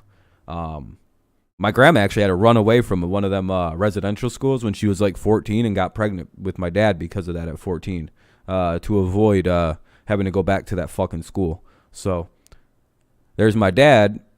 Yeah, that's a crazy story, isn't it? So I don't know so basically, like, my grandma had very reddish colored skin. I actually have like a reddish tint to my skin. You can kind of see, like, I'm very pink looking. And as it gets warmer, people think I sunburn a lot. I actually turned this weird auburn, like, red, like, off red color. It's very odd color. Whereas my dad, it turns completely red, like a reddish brown. It's like a very odd skin tone. Yeah, this is a personal issue to me. I'm a significant Native American. I'm not like, oh, I'm 1/17th Cherokee. No, I'm like a quarter Native American. My dad's half-blooded. Like my dad lived on a native, like an Indian like reservation for about 4 years, but like my grandma got kicked out of the tribe for marrying a white man, and then when she divorced my grandpa, they let her back in with all the kids, and my dad was brought in, but then my grandma went back to my grandpa, and she got kicked out for a final time because she went back to the white man. Rangers? Yeah, that's us after a military group, right? Most names are fine. It's just when you start naming them after groups of people, it gets kind of weird. Just if you're gonna do that, you probably want to show a modicum of respect. That's why a lot of people just go with animals. It's way easier just to name your shit after an animal, isn't it? Or like banditos or some shit like that. Like, yeah, I like that name. Animals, warriors, Spartans, shit like this that doesn't really exist anymore. I'm the you know, just something that yeah, that's always my thing. Just name it after an animal. You want to know how you'll never, or a tree, something in nature. Never get in trouble for that. Right at 94, 95 miles an hour. That's valuable. This one sent to deep left. Yeah, dinosaurs work good. Oh, that'll be a ground rule double. Luke's hits a ground rule double to start off the 5th inning. It's top of the 5th, by the way. 1-0 Tigers lead. Yeah, like, people say they can't be offended by a team name. But the same people who say that if I name my team the Gay Jesuses, you know, it would be a very oddly perceived team by certain people that say you can't. It's just a team name. What? What, you don't like butt fucking Jesus team? What's wrong with that team? My team name is Jesus getting butt fucked. What? Because that's probably, if you want the full team name, is Jesus getting butt fucked, because that's probably what happened back then, because it wasn't that big a deal back in the year 0. That's very, very brisk. And he probably got butt fucked as a child, matter of fact, because that's just kind of the world Jesus would have came up in when he was being a mentor, or being mentored by an older man. But see, if that was your team name, I'm pretty sure you'd have some people complaining. Especially people that never thought they'd complain about a team name. 93, 94 mile an hour fastball. Does have a curveball. Exactly. Yeah, they're the only dinosaur. They're the only pro team with the dinosaur name. You would think that would be immature, but they're literally called the Raptors. Toronto, they're named after a dinosaur. Good save made by HAAS. Had that scary comebacker that glanced off his head and spent a little time on the injured list. And no one's ever going to complain about the Raptors unless there's like PETA. I guess you got to deal with PETA. But I think they even gave up on team names at some point. They might, I don't know. Spent time with Texas and was traded to the Angels. And in 2020, got some time with the Pittsburgh Pirates. That one pulled foul. PETA lost a lot of credibility when it got exposed that they were just killing animals for shits and giggles.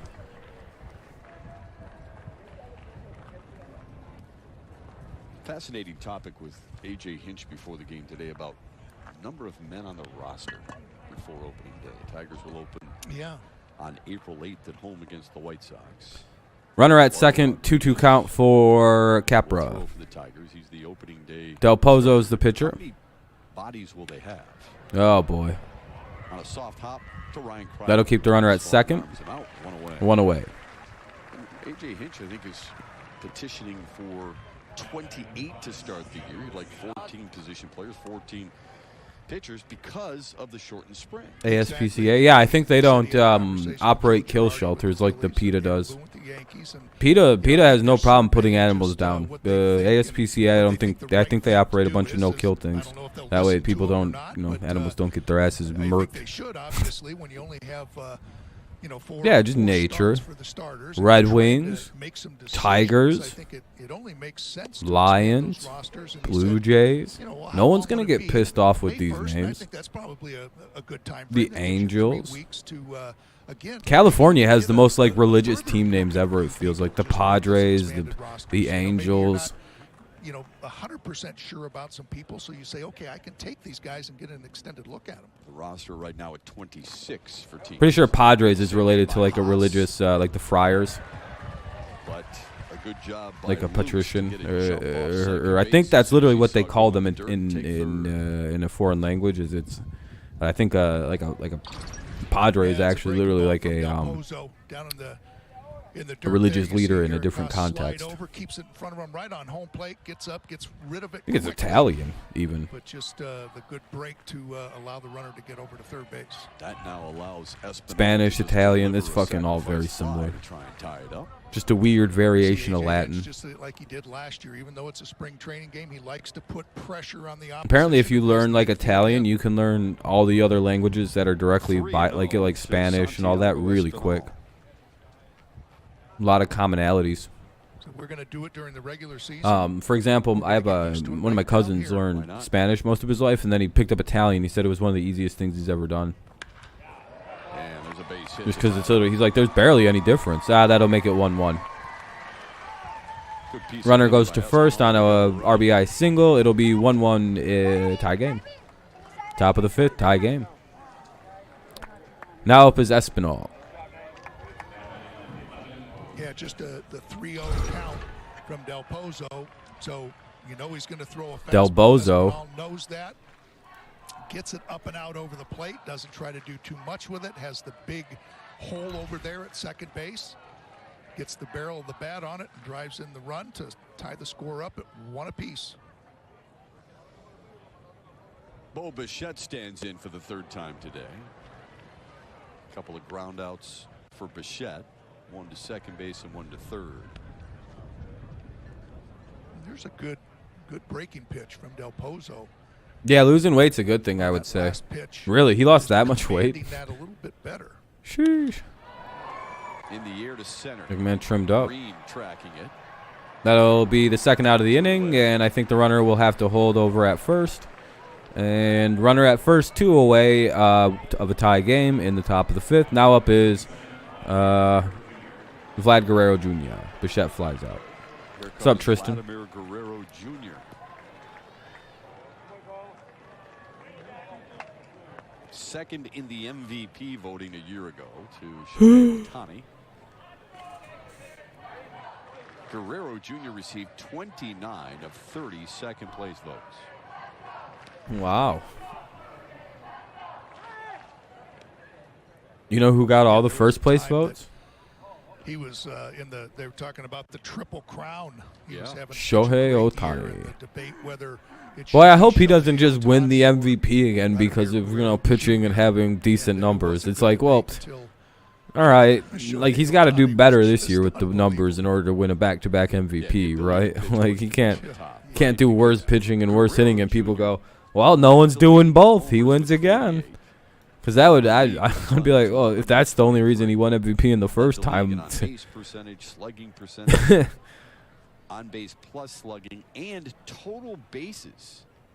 So those who argued that Guerrero Jr. should have been MVP have something to stand on. Taps it foul. No, there's no doubt, Shep, you're right. I mean, all those stats that you just read off in a normal year, that's probably just a runaway MVP season. But just, to do things that, they kept talking about the comparison with Babe Ruth, Shohei Ohtani and Babe Ruth, just to have those kind of numbers from, really both sides of, not both sides. We're doing okay so far with the Tigers? Yeah, I think so. On the mound, Caden, I do too. I think the novelty of, I think he's a great hitter, don't get me wrong. The dude's got fucking unnatural pop. I wish he'd just pick offense. Like, I think he's gonna mess his career up. Keep doing this, but I think we are also he's a very unnatural power hitter. Like it's unnatural power. Like he's really good at hitting. I wish he'd just focus on doing that, or just commit to pitching. Like I get he wants to do both, but it's like I don't know, man. I feel like he's gonna shorten his career by like 5-6 years doing this. Yeah, that's the company he kept. Hope I'm wrong. I think he's great, but it's also, I kind of see it's a little like novelty. I think people are just amused by the novelty of the whole thing, more so than the actual player himself. No, that was really close to just assume it was ball 4. But a 2-out walk for Guerrero puts 2 on. Toronto with a run. Oh, 100% Tristan Yip. With 2 outs. For the free swinging Alejandro Kirk. Because, like, what, he hit like 260 last year? It's like, yeah, okay. But again, for like 60 home runs or whatever he hit, which is crazy. Really a quick release, making a good, strong throw down to second base. Got to give him a little bit of credit behind the plate also. Kirk has flown out to Akil Baddoo in left field in both the 2nd and 4th.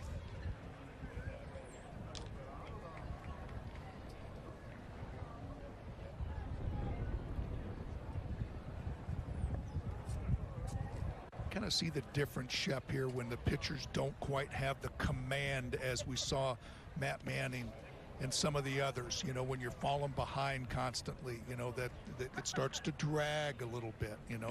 The fielders, out there get on their heels just a little bit. That's why H.A. Hinch and Chris Fetter just stress so much about, getting ahead with that strike one and just keep pouring those strikes in with good quality pitches.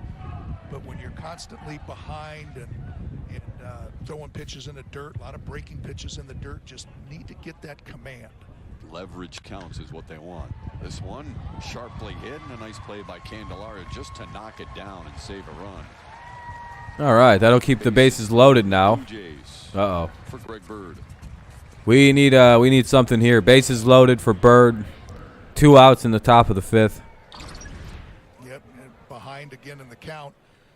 Gets good wood on it, right over the bag. And Shep, you're right. Candelario does a nice job if he comes up with that. I don't know if he's going to be able to get Kirk at first base, possibly with the catcher running going down there. But he does just a nice job just to knock that ball down and save a run. 7th batter of the inning for Toronto. It's in the form of the designated hitter Greg. I was just checking something real quick. 2 with a couple of singles so far.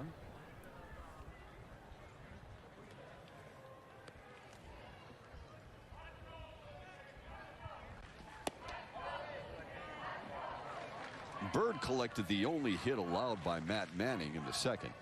And then he singled off Brian Garcia in the 4th. The 1-0 count right now for Bird. I think so, Luke. I think they'll play him sparingly at first base when Torkelson needs a break. But once Torkelson's ready to go and once he makes the team, it's pretty much, we're not going to see much of Miggy at first. Come after the left-handed hitting Bird. But now you got Torkelson, who's probably going to be just as conversational. Fouled away. Especially since Miggy appears to be the kid's mentor of sorts.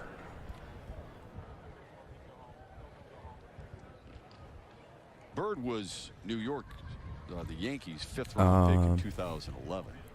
I don't actually decided know to what sign this with is. the Yankees rather than go to Arizona, accept a baseball scholarship there.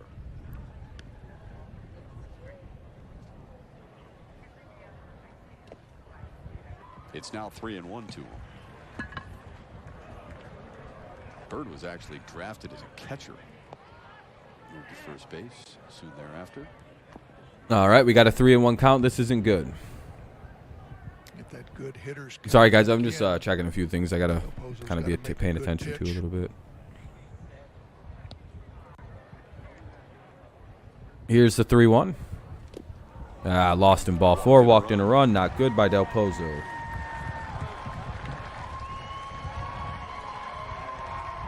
A.J. Hinch has to go to his bullpen. Yeah, Hinch is going to make a pitching change, so it's going to be a commercial break coming up. Del Pozo is going to get pulled. Bases still remain full, and it is 2-1 Blue Jays here in the bottom or top of the 5th.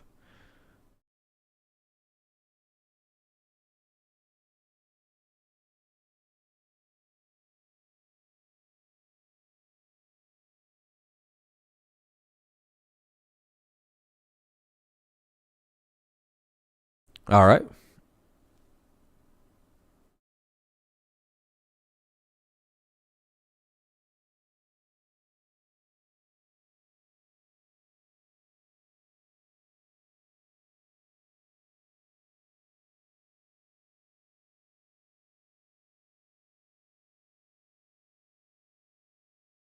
Hold on a second.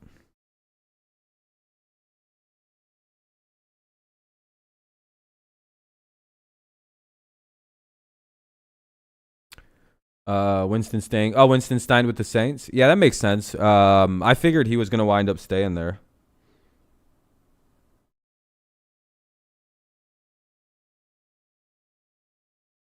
What the fuck is this? I literally deleted this.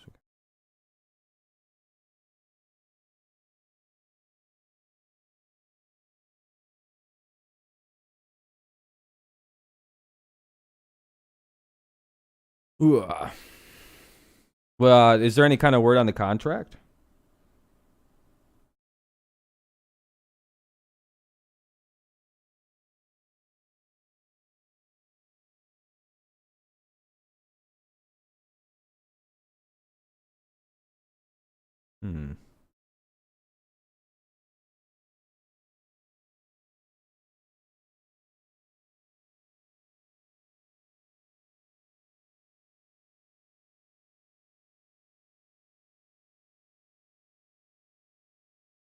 Sorry, guys. I'm taking care of something really fast. I apologize.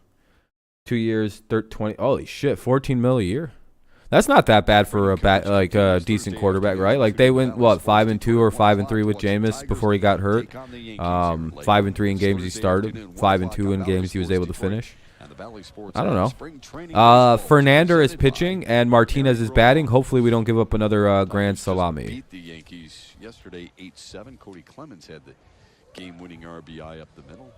Tigers had an early 4-0 lead. Then they trailed 7-4 and then put on some kind of rally. It was fun to watch, that's for sure.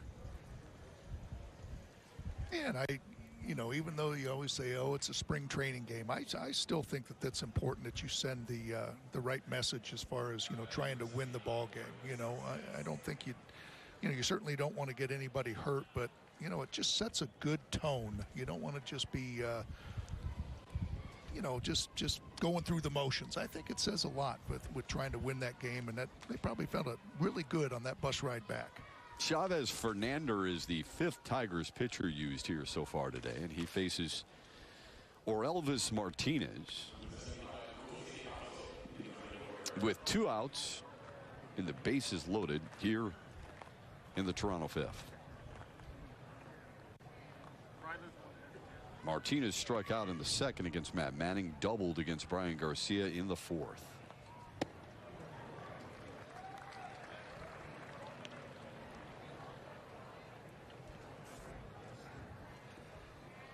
Tough spot for Fernandez coming in and right away with the bases loaded, nowhere to put him, and comes in thinking that, oh, okay, I'm going to see a first pitch fastball. And you want to go to Florida and see these games?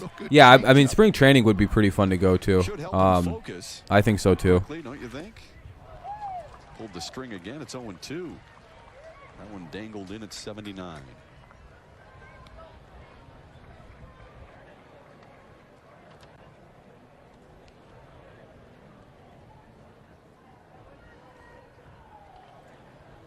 Tigers with 1 in the 1st.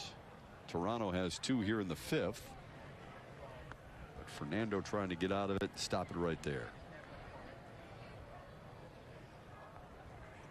And he does. 3 pitches to take care of business and retire Orelvis Martinez. This break is brought to you by Mary Grove Awnings, home of Michigan's best. All right. Way to get out of that. Struck him out, Fernander. All right, they're going to go to commercial break yet again because that's what they got to do. But it'll be the bottom of the fifth coming up. Blue Jays take a 2-1 lead. All right, I'm back to being a little bit more focused here and just almost done here. It'll be HAAS, Reyes, and Castro due up.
Damn, I forgot. Huh.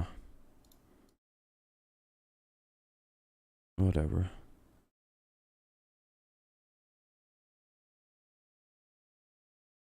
Whatever.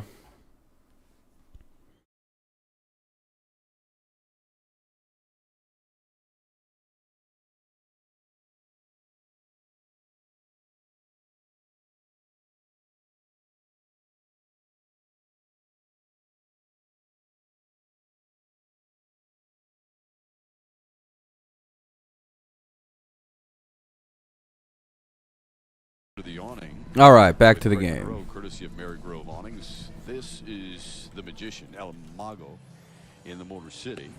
Still young, and yet a lot of experience under his belt. He has done it all with defense, offense, and won a world championship as well.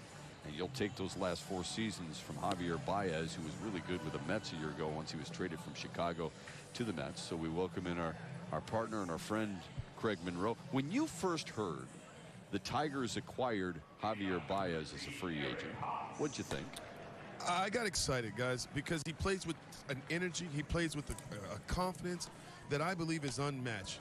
And I think he can rub guys the wrong way if you're on the opposite team, because he has a little bit of flair, but it's just because of the hard work that he's put in, the countless hours of working around that shortstop position, being one of the elite shortstops in our sport.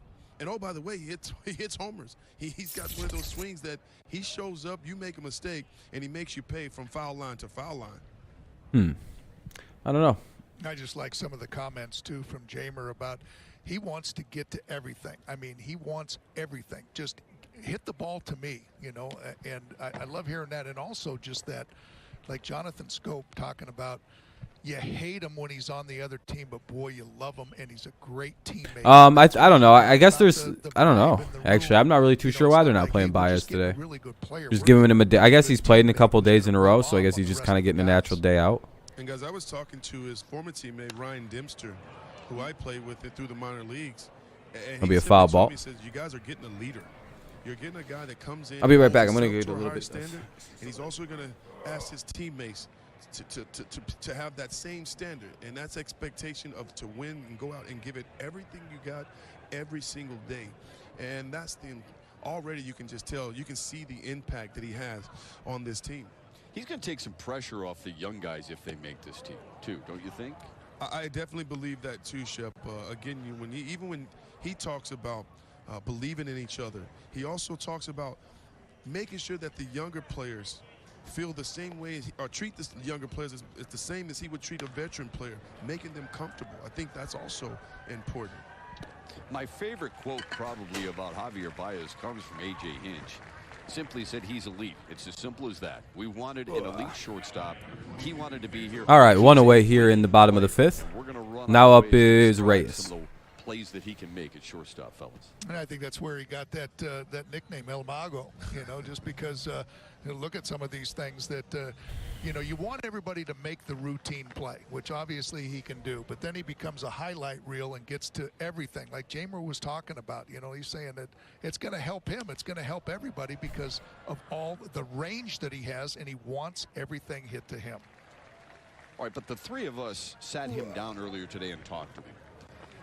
But we didn't know him that well. What was your takeaway from our discussion today? I think it was how genuine. All right, 2 away here after a quick fly out.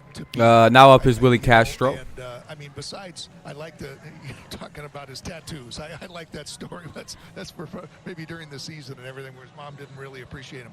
But how genuinely he wanted to be here. And, you know, he probably had some other places that he could go and other suitors for a lot of money. But I think when you sit back and you kind of realize that, you know, the full package, okay, who's the manager? Okay, check off. AJ Hinch is very attractive. You know, young play pitching for. staff. Okay, hey, I like that. You know, got you know, nothing but up going there. You check off that box, and then some of the other moves that were made with Eduardo Rodriguez and Tucker Barnhart, and saying, wait a minute, they're established a really good ball club there, and make no mistake about it, guys want to win, and especially most guys do. A good player like that, he got his money, but I think he definitely wants to win. Chip, I love the aura in the room. It was authentic. Another skied out pitch.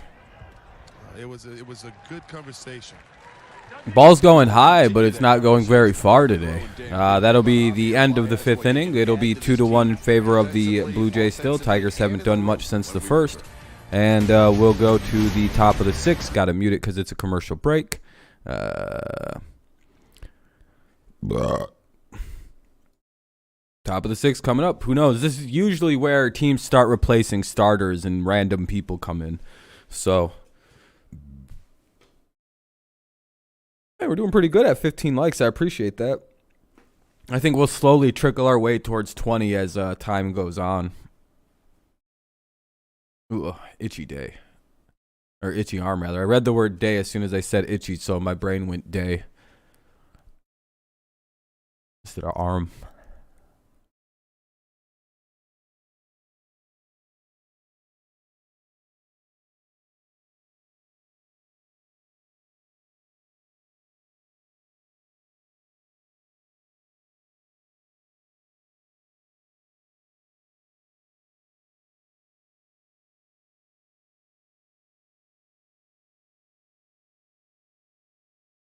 All right, come on, commercials, and soon. Again, sorry I was kind of distracted there for a minute. I had to take care of something really quick.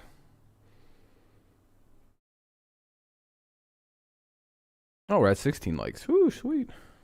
It's always way better.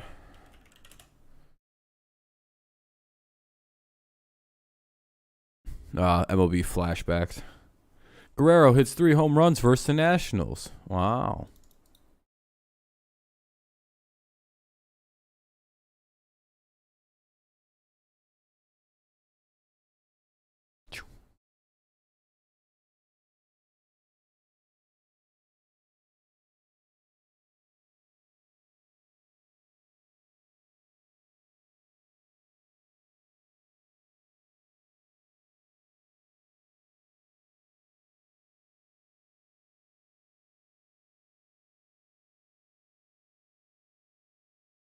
All right.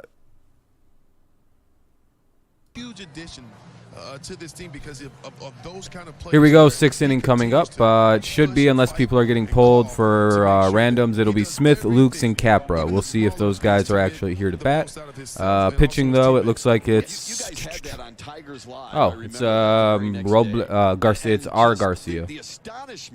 I think everyone's in class, Luke. Like school, class. Javier Baez. Who thinks of doing that? Well, I just think, you know, he hits the ball hard. It goes right to the third baseman, and he's It's one of those things where where it's you know, it's a run day. And all of a sudden, So he shifts into a different gear and says, "Well, wait a minute, you know, I can get in a run." I know 12. I know like I'm sure that was being under 20 people for a baseball stream seems kind of weird, but for me, it's like hell yeah, we got 12 people here.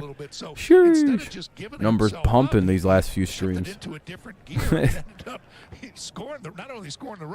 See, I thought my channel was all done for. I thought we was dead here, and then I'm like, wait, why do I do this to myself every time the NFL seasons? And I go into this weird mindset, like.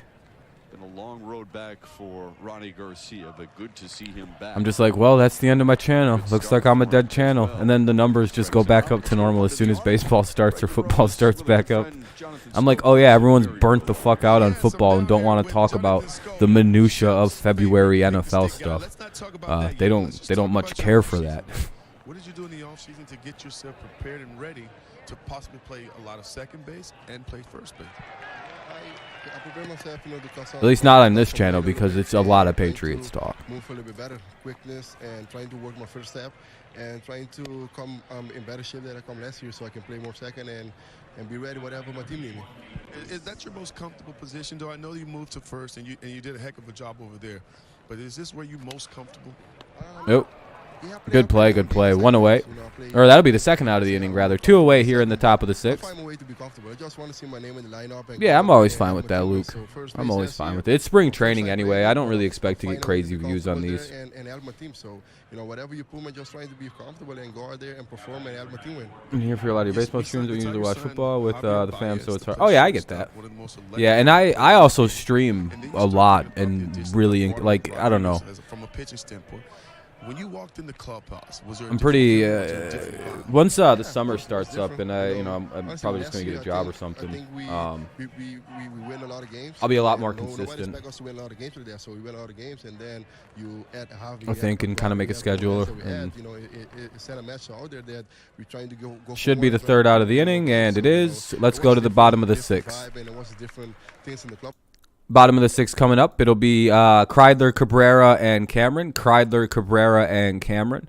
Cabrera is a left fielder, and Cameron is playing for Greene. So we're into the replacement players for the Tigers at this juncture.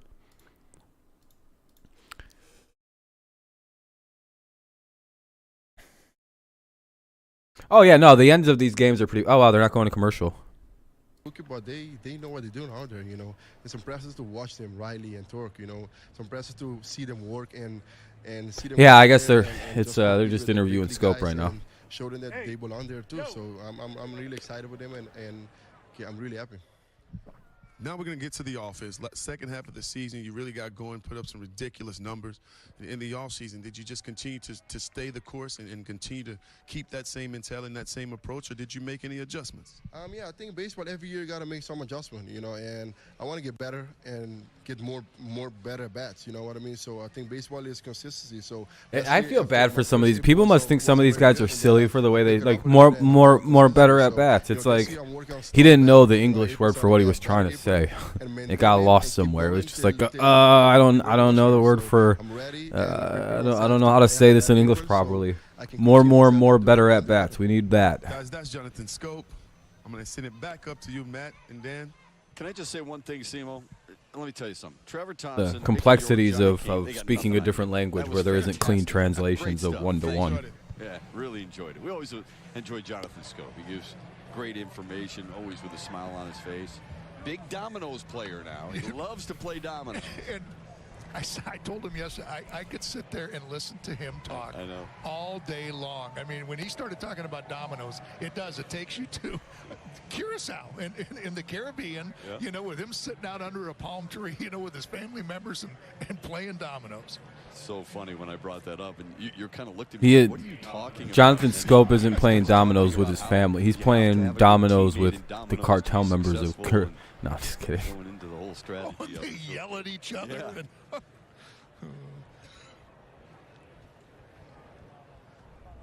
Domino, motherfucker.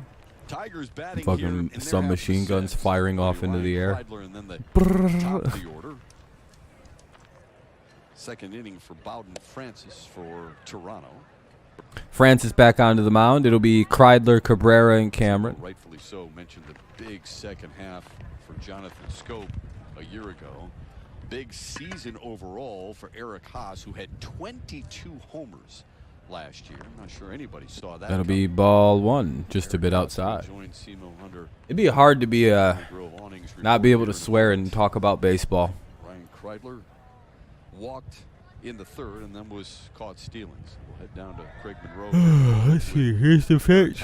But first, a 1-1 pitch to Kreidler. Ooh, that was a good pitch. 1-2. Now under the awning, SEMO and Eric HAAS, courtesy of Mary Grove Awning. Yes, sir. We're back, and we have Eric HAAS. Oh, hard day for HAAS. HAAS, we talked a lot about the home run power that you showed last year. 22 home runs as a rookie.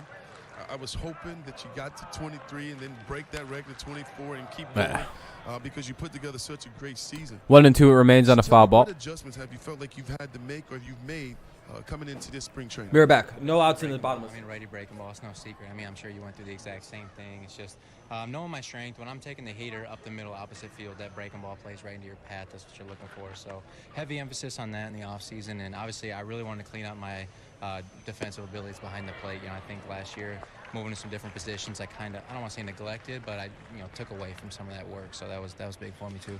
And I also talked to several catchers, and all the catchers talk about how important controlling the pitching staff. You've got some young guys, Matt Manning, Scooble, Mize, and then with the addition of Eduardo Rodriguez. What have you learned about these guys this time around? Pitching's huge. I'm extremely happy with how they came into camp too. Everyone's ready. I mean, no one looks like they're laboring out there. 2-3 innings right off the rip. They look fantastic. So I'm definitely happy with it. I know AJ is very happy with it as well. What are the things that you see with Manning today that encourage you moving forward for him, and especially going into his second year in the big leagues? He looked like he had a little bit more confidence and a lot more sure of himself. From a catcher standpoint, tell me, what did you see? Yeah, his fastball. All right, there we go. That everyone's kind of been looking for. You saw little bits here and there last year. It's like, he was obviously struggling, trying to get his breaking ball going. I know you can get off the release point with whatnot, but today he had a great release point. All right, I didn't miss anybody say anything. He was playing up in the zone, and I mean, he just was living in that. We've got one away with a 1-1 count. What are we gonna? That'll be strike two. From Eduardo Rodriguez, you've called him a little bit. You've got to 1-2 in the bottom of the sixth here, and a 2-1 Blue Jays lead in 2022. Eats innings. I mean, just a pure leader on that pitching staff. I mean, he's the number one guy for a reason. He's got Eric HAAS's voice is very high pitched These young guys that are for what I expected, and nasally. So this year, walking into the clubhouse, Damn, that was just foul for a home run, or it bounced. I don't know. I couldn't tell. How does it feel? How's it different from last year to this year? It's hard to put a real stamp on it. It just feels different. It's good energy in the clubhouse, like you said. There's no real guys where you're like, hey, watch out for so-and-so. You know what I mean? Everyone's laughing, having a good time, smacking each other. It's all fun and games. But when we go on the field, we know the talent they brought in here, and we expect to win. 1-2 count. I was talking to Scope just now. I was interviewing him, and I asked him about Riley Greene and Spencer Torkelson.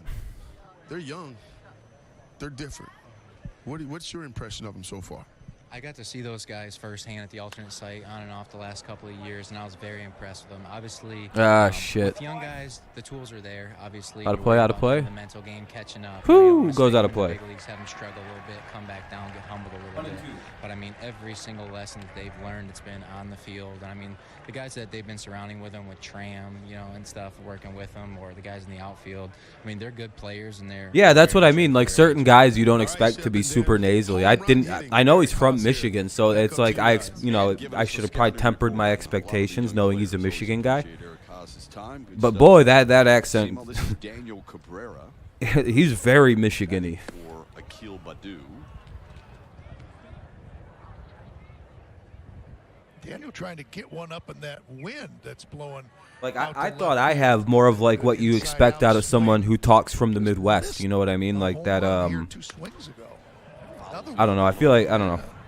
I definitely don't have as bad a nasally voice as someone like Eric HAAS. With the Tigers when he was a second-round choice in 2020, number 62 overall. I mean, I don't know. I think my voice sounds pretty good. I got a good amount of bass in it. College ball at LSU. It's got a certain kind of nice ringy tone to it. It's very clear, pretty loud voice. Yeah, Daniel Cabrera. Yep. LSU Paul Maneri. saying the Tigers got a steal at 62 when they drafted Daniel Cabrera. Holy shit. In the air to center. Get out. No, it's just a really high fly ball. Yeah, he's one of our recent draft picks, Mr. Cabrera. Same draft as... No, that's the one last year, yeah. And here comes Daz Cameron, Dan. He made it to the Major League camp really quick. Holy shit. From the standpoint that he's got some Major League games under. No, I actually think my voice sounds pretty normal. Discussion with the outfield. It sounds about what I thought I sounded like. So I wasn't surprised. It took me a second to get used to it, but now I don't care. I'm like, oh, there I am. And, you know, we talked about Victor Reyes, Derek Hill, you know, his defensive ability. And all of a sudden said, well, wait a minute. Don't forget about Daz Cameron now. He's got a lot of tools and everything. And like I've always been told I have a very natural speaking voice. And I think that's a good, because some people have a terrible voice to listen to. And, you know, I kind of, you know, if I had that, I probably would have stopped making content. If people would have been like, man, you just don't have a good voice. What the fuck is wrong with you? I'd be like, shit. I probably got to up the quality of this content here a little bit than it's just me saying shit. Hear a lot. You don't see a lot. You know, he, like you said, he's probably what just fuels a lot of my working. creative laziness. Right over his head, ducking out of the way. And I also think I write really, really well, so like you know, it translates to. You're going to talk about Spencer Torkelson. You're going to talk about all. Yeah, I don't edit my videos. You know, it's kind of like the underdog role a little bit. You know, where all of a sudden, you know, all those guys are getting the attention, and then boom, you take. That should actually impress people more in the fact that all of my videos are one take. Like I've done a picks video where I'm 24 minutes into a video, right? And I'll completely fuck up. And also the competition, you know, the competition level, you know. Yeah, Daz is in competition with Victor Reyes, and I think he's actually winning the battle right now, from what I've been watching. Yeah, I do everything in one take. So all those picks videos that are like 20 minutes long, that's all one solid take, and that's actually pretty hard to do. I would guess. I'm one take Rob. I don't need fucking multiple takes. I'm gonna do it all once. I'm not gonna edit. It's all good to go. That's a good thing about the designated hitter role for Miguel Cabrera too. That, you know, in a short spring like that, normally, you know, especially only in the fourth game, you know, he's able to get. I wish I had the ability. It's also because I can't edit. I'm bad at it. Just, you know, he's not playing first base, and he's able to see more for Daz, the man, the myth, the legend. I like Daz Cameron. I think he's gonna. I think he has the clutch gene in him. I think he's gonna be. Walked in the first. Much like his dad, I think there's a level of clutchness in Daz Cameron that works as a backup base outfielder. I don't know if he's good enough to start though.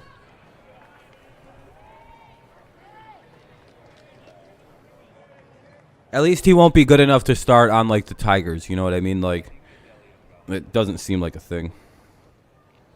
I don't know. Torkelson's going to be pretty popular. 502 career. Miguel's still playing. I guess he just wants to get some at-bats in today. If I had the money, I'd probably buy a... doubles in his career as he begins this season. Probably a Mize jersey I'd probably buy. Yeah, Daz is a great kind of guy you want to keep around. He's really quick. He understands how to play the position well. He plays great defense. His offense is just a little, you know. Difficult to put your head around, right? Between those two? You got plenty. Between those few? 2-2. Greene or Torque will wind up winning Rookie of the Year, so it's kind of one of those things that you have to contend with. A quality pitch like that, a good changeup down and away. You know, Miguel Cabrera, it looks to me like he's really seeing the ball well. I watch him a lot in batting practice. It's crazy the Tigers have the best Manning. Tiger pitchers, and just watch him tracking pitches, and he sees the break and he nods his head, and that one was just a nasty pitch. You got to tip his hat. Good range at second. Ah. And Cabrera's retired here in the sixth. That sucks. So the Tigers oh my trail 2-1 as we all right, got to mute it. Commercial break. Anderson.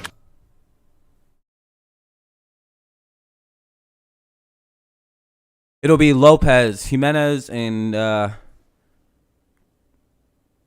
Kato. Katao? Katao? Katoh, and he's Japanese, it looks like. So, at least he looks Japanese. I can't really tell. I'll be honest. And this is probably on me, but like, no, never mind. I actually can. Never mind. I'll retract that statement. He's Japanese. I know what these are. I know. I'm finally at the age where I can finally distinguish between the various ethnicities of all the Asian folks. That took me it was such a difficult task. Now they're very distinct. I know when a Korean's hanging out. I know when I see someone from Japan or someone who's Chinese in ethnicity. I even know the difference between like the Vietnamese, the Laos, like those small ones. I'm probably not perfect. How hard would it be to distinguish between an American, a British, a Canadian, an Australian, someone from Germany, somebody from France? You know how hard it would be to distinguish between the various versions of the white that exist? Damn near impossible.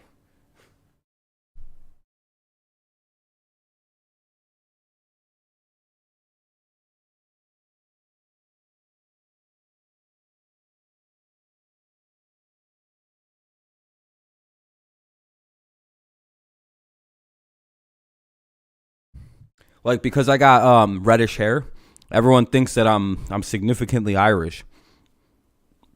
I've got zero Irish blood in me. Like I'm German, Native American, and Welsh from my mom's side. There's zero Irish, none, even a little bit.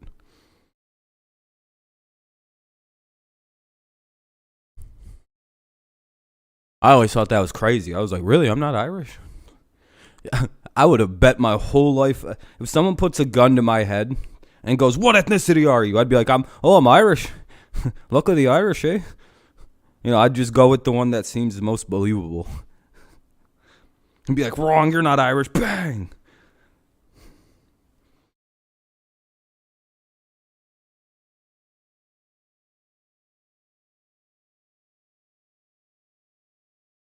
All right, the game's back on.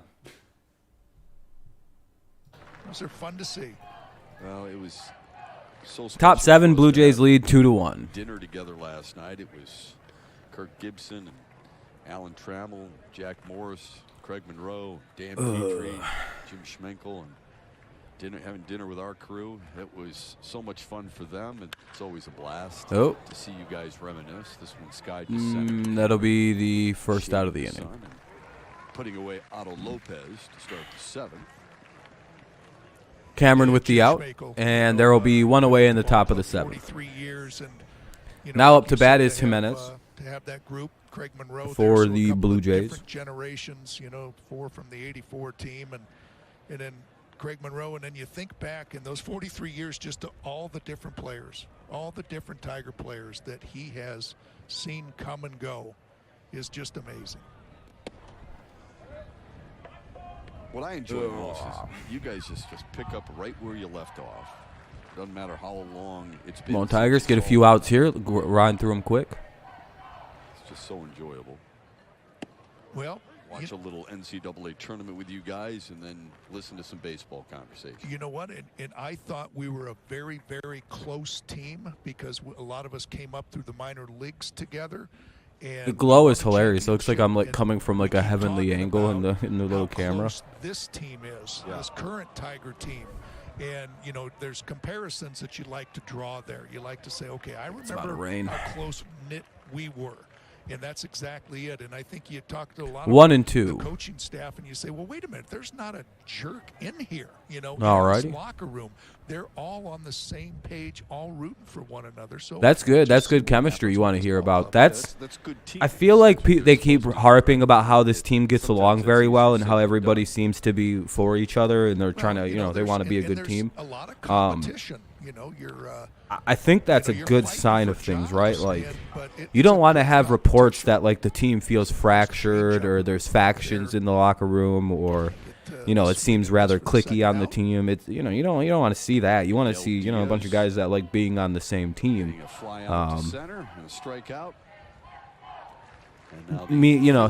Competing against each other, of course, but like at the same time competing with one another as well. Which appears to be going on in Detroit, which is nice. That means they built a very good core of young guys. And they have the right veterans in there that aren't selfish and self-absorbed players that are like, well, it needs to be about me. Me. That's something you don't really need on a team, and that's what the Tigers seem to not have, and I like that. 2-0 to Cato. The very, very well-picked team, and I think bringing in Baez over Correa is an example of a chemistry move as well. The shift is on. Baez fits this team like a glove. Like, it just fits. He fits right in. Like, he even reminds me of, like, Baez seems like he would have fit in on those, like, early 2010s teams. Like those super close-knit baseball teams of guys who, you know what I'm talking about. The Tigers have always been a team that seems like, other than when, you know, the Prince Fielder situation happened, that seemed very, very close. The Prince Fielder situation was one of the funniest things, though, that has ever happened in baseball. 2 runs, 6 hits for Toronto. 1 run, 2 hits for the Tigers. Miggy is the greatest example. Like, Miggy's literally one of the greatest baseball players ever, and he's willing to just take a DH role. And he doesn't need to. He could flex his muscle and be an asshole about it. He'd probably get his way, too.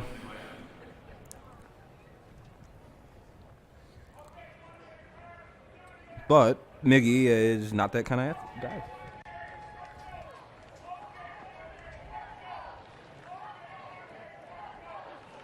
I would say that that's a newer thing, though. Miggy was being pretty shitty about the first base thing for a couple years there. Grounds it foul. But again, you can almost understand it also for a guy like Miguel who's so, like, you know, focused on being like the most productive, helpful player for the team that he can. It's like, well, I'm really good at first, even though it could hurt me. I'm really good at the position. And I'm the best option they have over there to win. And it's like, I get that. You almost get the mindset. One of the 7 hits for Toronto now. Because that means you could just put in another big bat if Miggy doesn't have to DH. Justin Garneau, not in time to get a Cato. Stolen base for the Toronto. Cato steals second after getting a single. There's 2 out, 1 on. He's at second. And it's, I don't know the count, 0-2. It's a good jump because Dustin Garneau gets a good pitch up and away from the left-handed hitter, almost like a pitch out. Bad throw by Garneau. Does a good job of getting rid of the ball quickly, but just too good of a jump to get the speedy Cato. Yeah, he's definitely Japanese. Oh, samurai.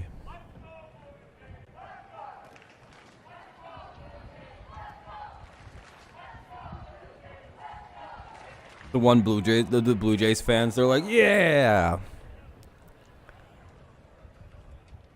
The 0-2 from Diaz. 1-2.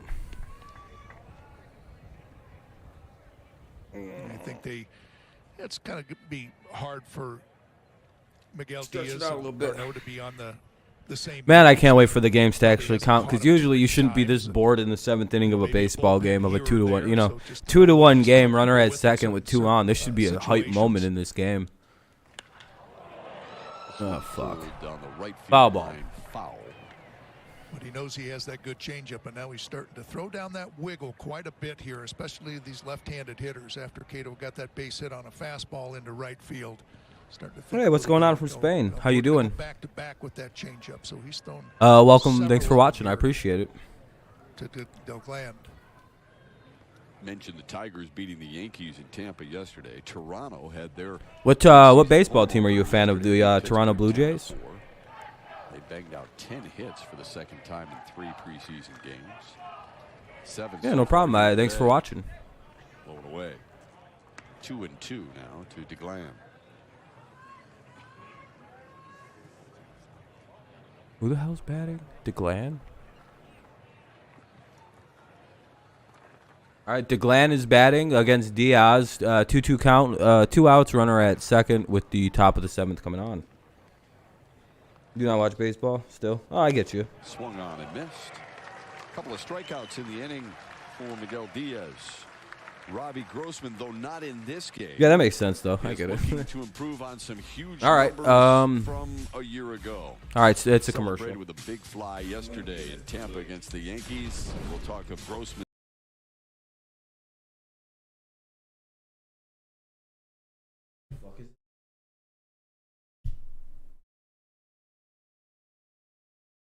It'll be yes.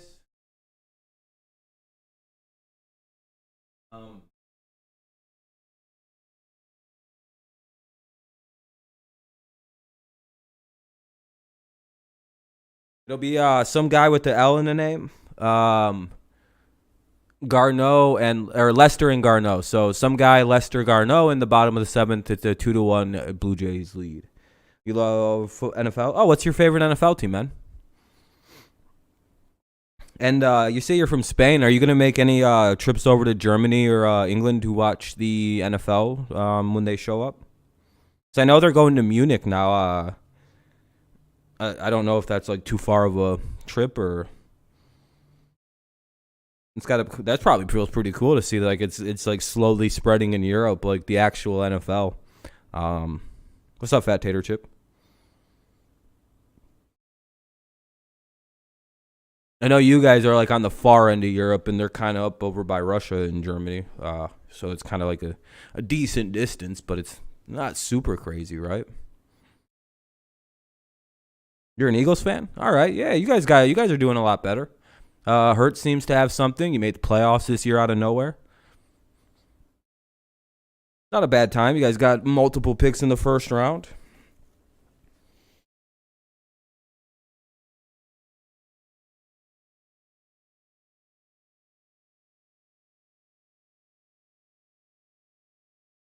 Actually have a Super Bowl in the last 10 years, so it's, a pretty good team. They've had their issues lately, but I think they're kind of over that now. Jalen Smith. You got to go back to... All right, man. Thanks for tuning in. It's lunchtime now. Okay. Damn, you're not out of school yet, man? Oh, wait. You might be far out. You might be on the West Coast. It's like, I was going to say, it's like 3:18 out here. Most high schoolers I know have been out of school for an hour plus by now. Yeah, I figured. I'm from the United States, Michigan, sports. Yeah, don't say where you are, Caden. I got you though. That makes sense. Yeah, it's just about noon where you are.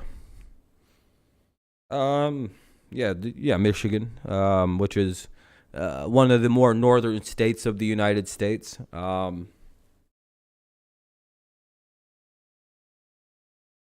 It's like the most northeast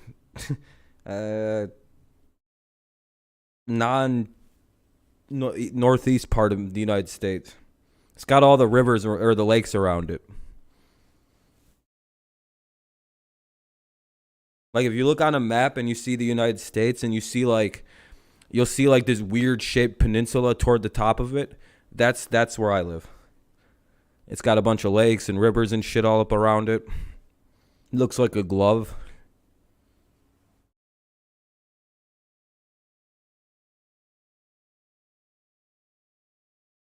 Uh-oh. What happened?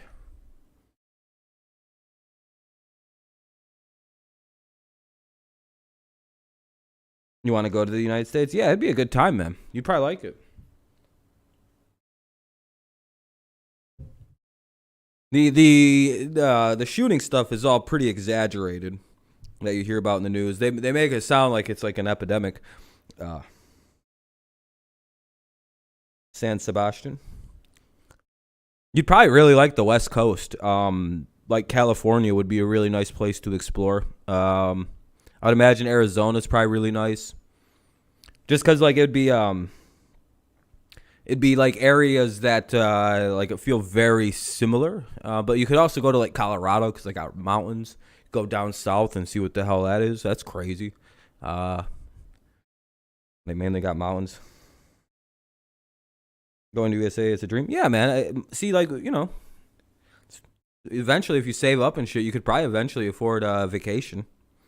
But I know it's super expensive to fly around and go to a different country. Yeah, man. I would imagine Spain's very similarly like a really nice place. A lot of historical things around there. A lot of historical like monuments and landmarks. Whereas the United States, they have stuff, but like it's all like from like 100 years ago. That's the only problem with the United States. All of our like ancient stuff is like really ancient and hard to get to, or it's like nature, or it's like in South America, which is kind of difficult. If you come here, you can text me. Yeah, I'll let people know if I. It's a commercial break. There was an injury to a player. That's why I never unmuted it. Still the bottom of the 7th. We're waiting because the pitcher got hurt.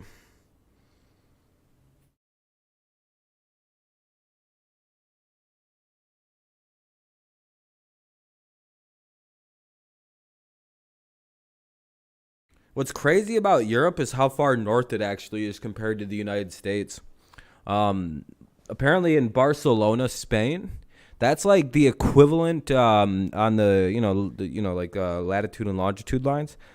Apparently, there's not much difference between Spain and Barcelona. Like they should have the same weather, Barcelona and New York City, they should have very similar weather. But New York, obviously, it gets very, very, very cold, and that's because they're very far north. But Barcelona is the same elevation up. Bartha. Is it Bartha?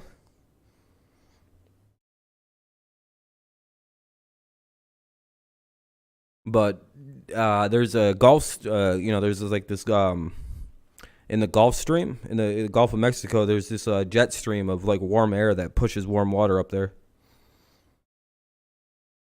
No, I'd like to go to Barcelona. It seems like a pretty cool place. Most of Europe seems like a pretty cool place to explore. Especially places like Spain. They got that, like, there's a little bit of Middle Eastern culture sprinkled in there. It's super religious, and I don't know if I'd like that. Grossman worked out with in the offseason. Adam Frazier, Alex Bregman as well, just to see what makes them special and continue to get better at his craft. But Dan Petrie, you really liked what he showed Tigers fans in his first year in the Old English D a year ago. Right. You get to say it like the people that went once and are now apparently experts. Yeah, I'm just going to call it Barcelona. Again, just with what he and Jonathan Scope, what impresses me about, they've been around a while. They're veterans, and they keep talking about they're not going to get complacent. They're going to want to continue to get. Seems like it would just be pronounced Barcelona, not Barcelona. They're not improving every year. Why wouldn't they spell it that way then? They don't want to go backwards. They want to continue getting better because they love playing the game. Jonathan Scope earlier when you talked to him, Simo. If I was a local at a place like that and a bunch of like pretentious people like that showed up, I would tell them it's the wrong way to say it and then laugh about it, knowing that they're going to go correct everybody. By continuing to get better. And just spread misinformation. An adjustment he's made already getting ready for this year. Yeah, me and Grossman talk a lot about the leg kick. When he was coming up, I was in the big leagues, and we both had this high leg kick. And I told him, when I'm good, I'm good. But when I'm not, I go through these down times where I'm just so in between. That's what I would do, Mike. It'd be hilarious if I was a native. I'd be like, got him. 20 bags. You're making this adjustment. You hear him? No, it's not Barcelona. It's Barcelona, and you're like, not picking his leg up as high. He's now still being able to get on this backside and drive the ball out of the ballpark, but he's going to be more on time. His timing is going to be better because he's not picking that leg up as high. He's keeping it close to the ground, and he's getting there on time. And now he's going to also be able to get on top of that high fastball. We're just waiting for the inning to get going because the pitcher had to warm up unexpectedly here. Sometimes the high leg kick, he would end up in this position, and that doesn't allow him to get on top of the high fastball. Oh, pecan. His hands stay back. How do you give people like So I'm pecan? looking forward to seeing what Robbie Grossman does this year. I mean, can he be better? I believe he will. Oh yeah, okay. Yeah, I just say pecan because that's kind of how the word looks. This Tigers team, 4 walk-off hits that allowed us to celebrate a Tigers victory. Well, he's just he just understands. Is it the can versus con so he debate? understands every situation that he's going to be in, and the situation ain't that big. He doesn't believe in the pressure. It's an opportunity to succeed, and that's why he's able to come up with these. That feels like a word you just kind of, it's one of those words that could be said either way, and everybody knows what it is, a pecan or a pecan. Has been huge for this team. The way he plays a game. Where's the pecans? Where's the pecans? You know, you talk about the walk. I also go with like what the plural sounds like pecans. Like that to me sounds more correct than pecans. Put together a professional at bat, and that's exactly what Robbie Grossman does. Well, Yeah, I would do the same. I'd be like, oh, it's pecan or it's He pecan. did it with a long ball, and he did it with a walk. And Call that a baseball. all the different aspects of his game. That's why Plus, he I always was see it Barton's spelled as award winner pecan, a year so ago. I'm good. Connor, how you doing? When you look at him, and How'd we you do think, on lights oh, today? those are tough spots for Hey, most we're up people, at right? 17, What did just AJ 3 do away from the last light year? goal. After his September Getting close, 12th getting close. walk-off, he says he has the internal stomach to handle Strike anything. 3. I love that Now up description. is Lester with 1 away after the strikeout to the leadoff hitter. Andre Lipsius strikes out to 1 start away. the Tigers' Lipsius. 7th, and he does so against Jeremy Beasley, the new Toronto. Lipsius strikes out, and now up is Lester. Josh Strong Lester. left-handed stick, who led Tigers minor league hitters and homers a year ago with 32. Only led by 2 over the great Torkelson. Spenny T. Asked Lester before the game what you're learning in this camp compared to others and who you're learning from. He says, I know it's going to be a cliche, but I'm learning from Miguel Cabrera. I've been fortunate to be in some of his hitting groups. And I Yeah, of course they're all learning from Miguel Cabrera. really helps me. The fuck? Sky to left. Yeah, it's gonna sound. Why does it sound weird or cliches? I'd be like, well, thankfully I get to learn from Miguel Cabrera. Do you know how fucking awesome that is? How privileged I am. I get to pick the brain of one of the greatest hitters of a generation. Okay, what makes him so good, and try to pattern his work. Going the other way with the ball. It literally has been Miguel Cabrera's secret. Going with the pitch. Don't try to always pull everything. If they throw you something outside, barrel up and fucking go the other way on it. How they prepare, and they prepare different. Or at least, know how to do that so you're not just trying to rip it down into the left field line, fucking On this roster, pulling on this it. team are taking advantage of having one of the greatest hitters of all time. Picking his brain. I'm so glad that I'm hearing guys are doing that. Like, every young guy should say the same thing. Yeah, is it Miguel? I just talked to Miguel about hitting. HAAS, who joined our partner Craig Monroe earlier under the Mary Grove awnings. The hitting coach on the Tigers just sitting there all alone during hitting practice. He's like, does anybody want any hitting advice? I know how to hit too, Also made a great point too. Yeah. Being versatile, being able to play first, play some outfield. I wouldn't even know who the hitting coach was if I was on the team. I'd be like, do we even got a hitting coach, or is we just doing Miguel Cabrera? Because that is, can he just do both? Could give him a little bit more money. No, there's uses to a hitting coach. They're really helpful if you go into a slump, because they'll often be able to go through and like break down film with you, of like show you what you're doing wrong on a tape. And you know how frustrating that shit probably was before guys, before tape existed in baseball, and guys just had to kind of guess what they were doing wrong. Like, fuck. Got locked in, Chef, and that ball started to look like a beach ball coming in there. Like, they're like, I'm pretty sure I'm not dipping my shoulders. Meanwhile, the player's like fucking swinging like this. And then they finally get camera. They're like, all right, I'm going to show you something. See this? Oh, yeah, I'm fucking dropping my shoulder real hard. How did you not notice that? On a live BP session, Oh, chilling. I don't know. Turned on it and hit it a mile, and I went up to him afterwards. I saw Swinging you fucking BP there. uneven, I got stepping lucky. I funny. just ran into one. I mean, I just said, random "Oh, things no, come out of that's that whack. same You never pitch know. hit for a home run in Tampa, and he just Baseball had that swings are like the grin most on like his face, meticulous things that can completely get fucked up by like one like you're small right. hitch. That ball a little down and in. Because everything, it's a swing that's designed to hit something in about a quarter of a second. Solid baseball program there. So one little hitch, one little change, one little small adjustment, and you're fucked up. Yanked foul. I mean, you could be off for months if something like that happens. Good God, thank goodness for film, because it would be very hard to get things going again. Just the value of having 3 guys, I just feel like it adds so much to your team, so much versatility. Again, because you look at Eric HAAS and think, well, he can play some first, he can play left field if need be. And I also believe this, and AJ is a huge proponent of this. He loves the fact that Darno handles the pitching staff. Darno handles the pitching staff extremely well. He is catch first, hit second. That's the mentality of most good catchers.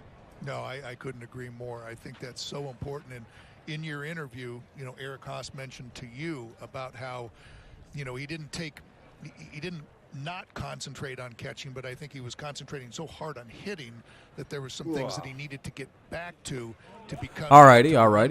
Oh, did he go? Catcher, and that's the thing. He just wants to See, yeah, that's the thing. Like Garneau, battery, and he knows he's got it. just in sucks Barnhart, so who's bad gonna at handle a hitting. pitching staff very well, and then he's going to have Dustin Garneau, who handles the staff. all right, it is a full count for Garneau with the 2 outs here in the bottom of the 7th. Full count. Bases are empty, and there is 2 away. 2-1. Blue Jays lead here in the bottom of the 7th, and this will be a fly out. Popped up. Oh, more like a pop out. It'll be the shortstop who makes the play, and the Tigers are retired 1, 2, 3. Yeah, I in agree the there. 7th, we will head to the 8th at Joker Marchant Stadium.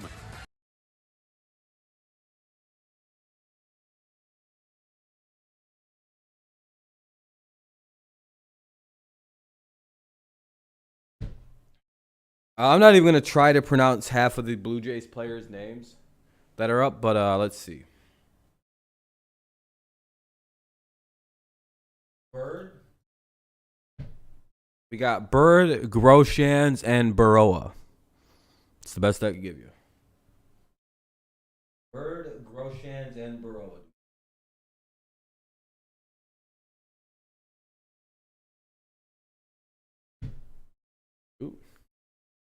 So, yeah, top of the 8th coming up. 2-1 Blue Jays lead. Dun dun dun dun dun dun dun dun dun dun dun dun dun dun dun dun dun dun.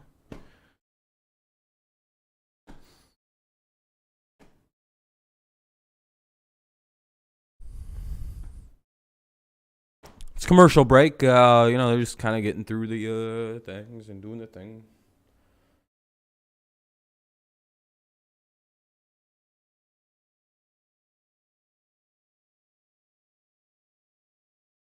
Feels like a long game. Where are the other games at? They're all in the 7th. All right, we're cruising along.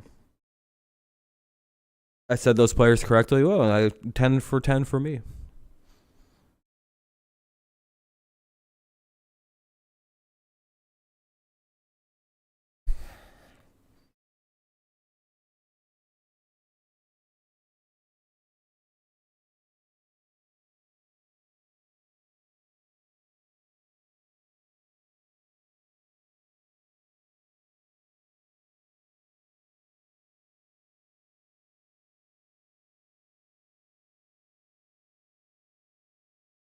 Almost unmuted. It's they're playing music.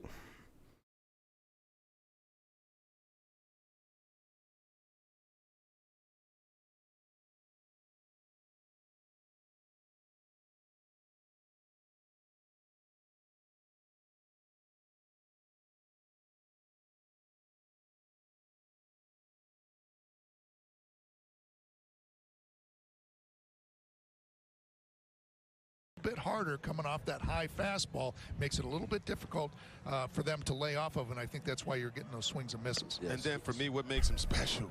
All right. Like, yeah, we know he's got the breaking ball. Top of the 8th coming up. Birds, Groshans, and Baroa. The fact that he can blow guys away with his fastball, located up in the strike zone, working both sides of the plate. Well, Baroa was a pretty easy one in Bird, but like I just feel like he can get guys out with a good fastball, and that is rare. Guys swing. Rodriguez again. Balls. But you don't really miss fastballs, but I see a lot of people missing Scooble's fastball. Well, they did it a year ago. They missed a ton of them. Last year, he struck out 164, a Tigers rookie record. Tigers player falls down and makes the catch, 1 away. Top of the 8th, 1 out. And he talks about, One pitch, one fall out. cutting down on the home runs, and he says, Someone named with the last name Rodriguez, though, is the pitcher. Nature of how I throw a lot of fastballs, and I'm up in the zone with that fastball. It's just that, okay, when I'm behind in the count, instead of coming in with strictly just that fastball, I've got to learn how to come and get my secondary pitches over in some hitter counts or first pitch. And that's where that curveball is going to come in to steal strike one to get ahead with that curveball. So that's how he wants to go about cutting down on those home runs that he gave up last year. I'm glad you brought that up, Dan, because a lot of people say that's as a knock against Tarek Skubal, but because fastball pitchers, Nolan Ryan went through it, Justin Verlander went through it, they're going to give up home runs. Yep. You just have to limit the damage. Solo homers aren't necessarily the worst thing in the world. No, not at all. When you start walking people and you give up those 3-run homers, and I just go back to, Bert Blyleven, a Hall of Famer. Jack Morris gave up his share of home runs. Another Hall of Famer. I led the league in home runs 1 year, and that's by, I was going to say, normally guys who throw fastballs also give up a lot of home runs. Like, Skubal going to be a home run guy. He's probably... Most of the time people will score off him will probably come via the solo home run, which is very annoying to think about. But as long as he doesn't walk guys and it's only a solo shot from a guy who pitches primarily fastballs, then that's not that bad. And that gets back to our conversation about leverage. The fastballs are great pitches. People fucking strike out on those all the time. Talking about giving up home runs, I guarantee you it was a when you got a fastball that can move around like Skubal or a Verlander, or if your pitch moves and it's got some fucking life on it, it's hard to hit. It just makes hitting a lot easier for a hitter. Especially if you can throw a two-seamer fucking hard. Oh man, two-seam fastballs that hit up in the 95 range are basically sliders that break the other way for your handedness. They swing and miss a lot more. Like if you're a righty and you throw a really good two-seamer, it's supposed to break away from a left-handed hitter. Those secondary pitches, or at least that's what my two-seamers did, and that was probably my most dangerous pitch was my two-seam fastball.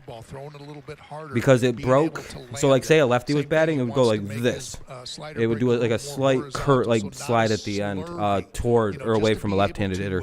So it'd break in on righties, so that was pretty nice. Just to keep those hitters off of those, but I didn't often throw them that pitch because that's a home run pitch. The The right-handed hitter, you throw a pitch like that and it breaks it. It's just gonna get crushed. It's just a matter of him being able to throw it for strikes. A 1-2-3 inning for There we go. Rodriguez here in the 8th. Just the second Good inning time for he's Rodriguez. out. Hey, let's go to the bottom of the 8th. So far today. Beautiful day here at Joe. Bottom of the 8th coming up.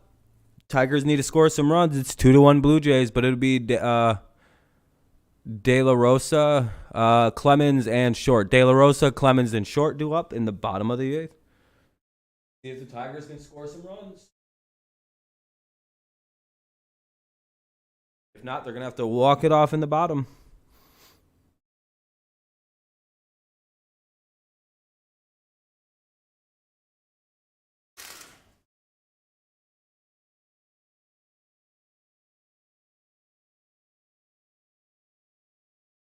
Not gonna lie, I have to take a massive shit soon. Example would be Chapman. Yeah, Chapman gives up a lot of home runs. You can score home runs on Chapman. Yeah, he throws some fucking heat. There's a kid for Tennessee that's throwing like 103 miles an hour. He's a monster. Monster.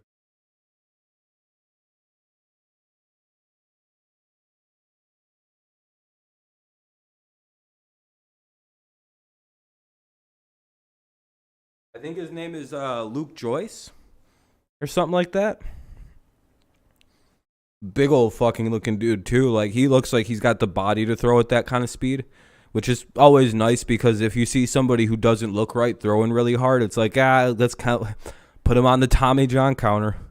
That's not going to end well.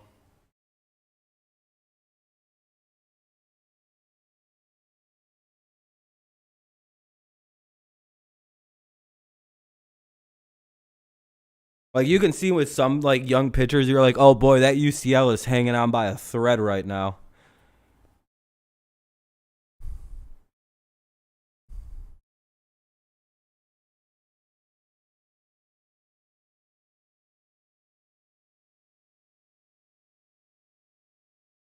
can't wait.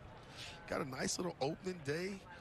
A little similar to, well, I won't give it away yet, but yeah, it's going to be fun. You know what question I get more than anything else?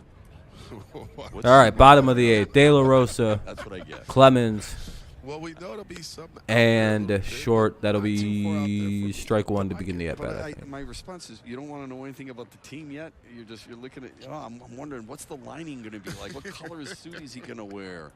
Is he going to be dancing with anybody? I said, I don't know, and yes. Well, the answer is yes to all of them. There's no question. I'm going to be dancing, be high-fiving, autograph signing, any and everything, Chip. It's opening day. Yeah.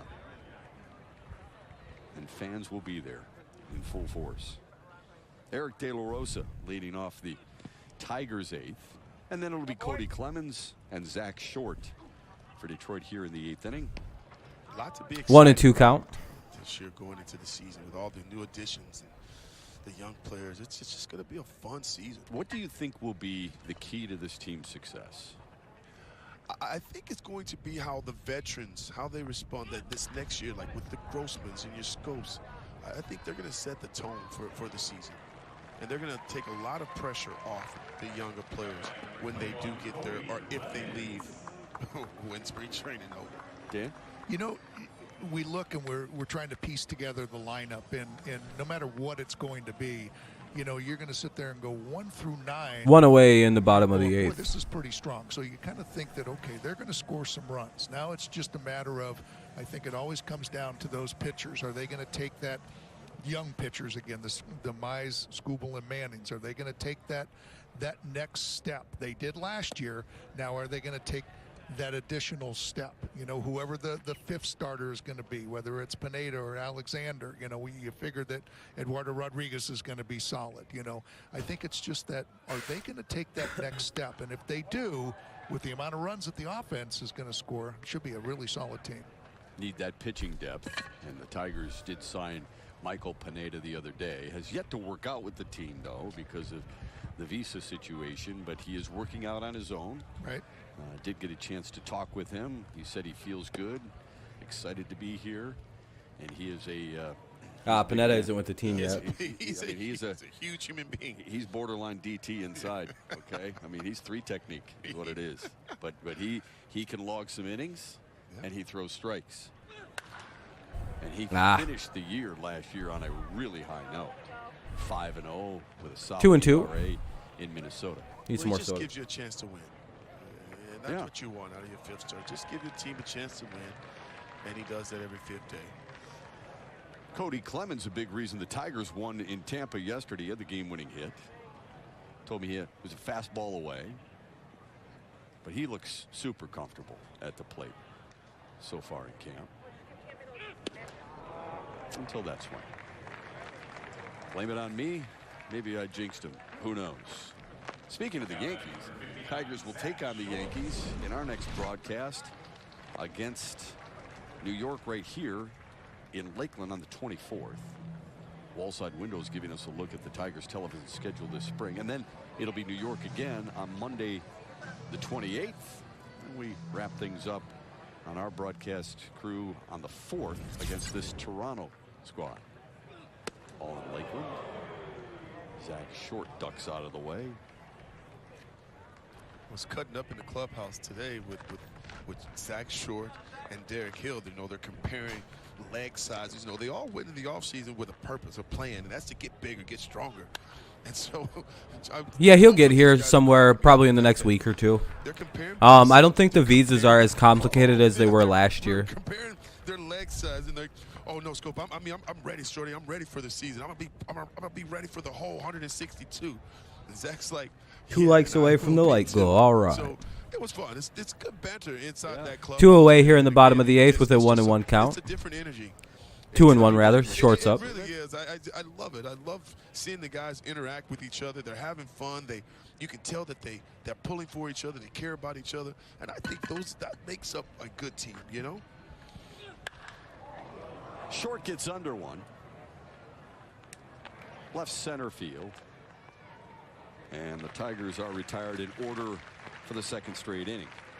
We head to the 9th. It's a 1-run Toronto lead on Bally Sports Detroit.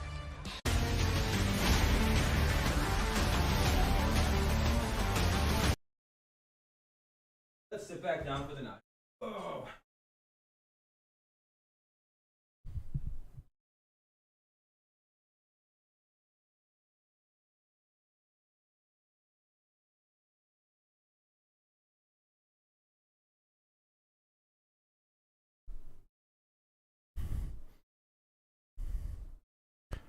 All right, there we go.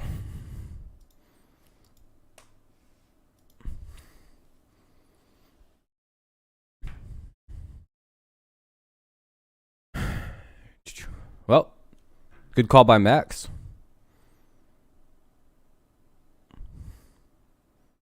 Tigers are struggling today. Don't let Toronto score and then walk it off or at least tie.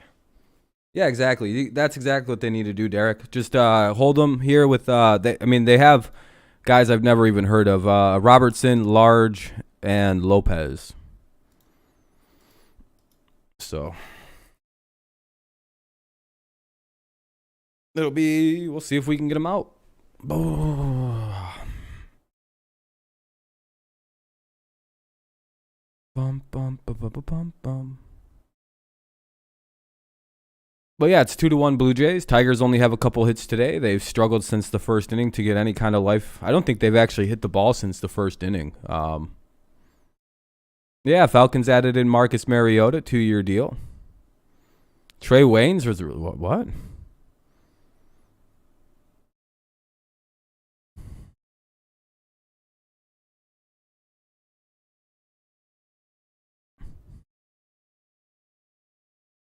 What happened with Trey Waynes? Isn't he good?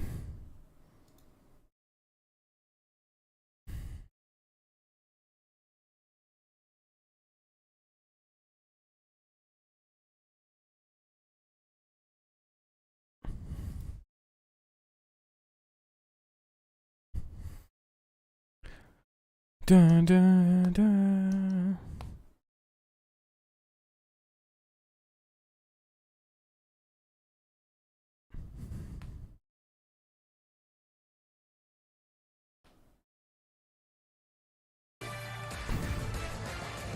Gorgeous day. All right, game's back on. I'm sure we've seen many, if any, clouds here today. We've been fortunate. Some great weather down here in Florida thus far. Head to the ninth in a 2-1 Toronto lead. Tigers hoping to charge back. And Angel de Jesus gets the ninth.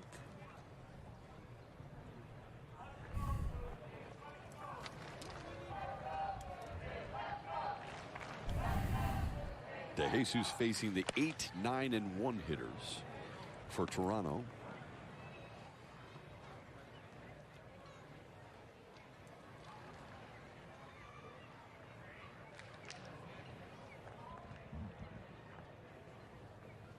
Clemens way back on the grass at second base. Expecting Will Robertson to pull it. Good catch by Dustin Garneau. Matt Manning started for Detroit. Went 2 innings, gave up a hit, struck out a couple, threw 27 pitches, 21 of them for strikes.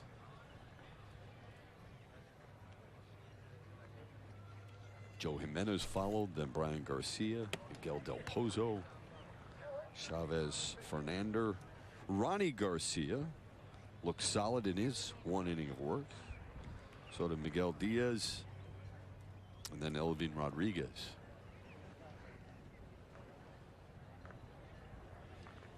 (3-1) to Robertson. And a leadoff walk for him. Yep, Falcons got Mariota. Trey Waynes got released. It'll be a leadoff walk from De Jesus. If a young pitcher wants to endear himself to Chris Fetter and A.J. Hinch, they're not going to walk people. No, that's definitely something that they don't like. They want you to attack the strike zone. No, Shep, we met Gabe Zach Pascal Rivas to the yesterday, Eagles. the director of pitching down in the minor leagues, and that's one of the things that Chris Fetter kind of gets the organization to follow the same protocol that they're doing in the big leagues. You know, they want everybody in the minor leagues to be doing the same exact thing and the same philosophy is up here in the major league. So when somebody gets brought up, it's not like, okay, we have to teach you our philosophy, what we're doing. This way it's consistent throughout the entire organization. So that's the thing. When he comes out, Jesus comes out and throws a first pitch strike, I'm saying, "Atta boy," just like you know, they're preaching. And now it's just a matter of 1-0 again, or is it 2-0? What the hell's going on? You know, and get 2-0, yeah. into that, coming after him, and that's what.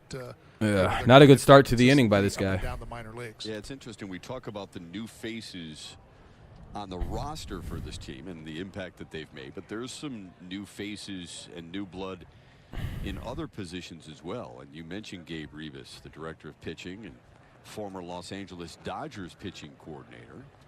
He's got an assistant, Peter Bransfield. And then we met the team nutritionist the other day, Maureen Stockland. And she was very enjoyable to be around and telling us what we should be eating. None of it is. Why the fuck does he do things like that? But she's been a lot of fun.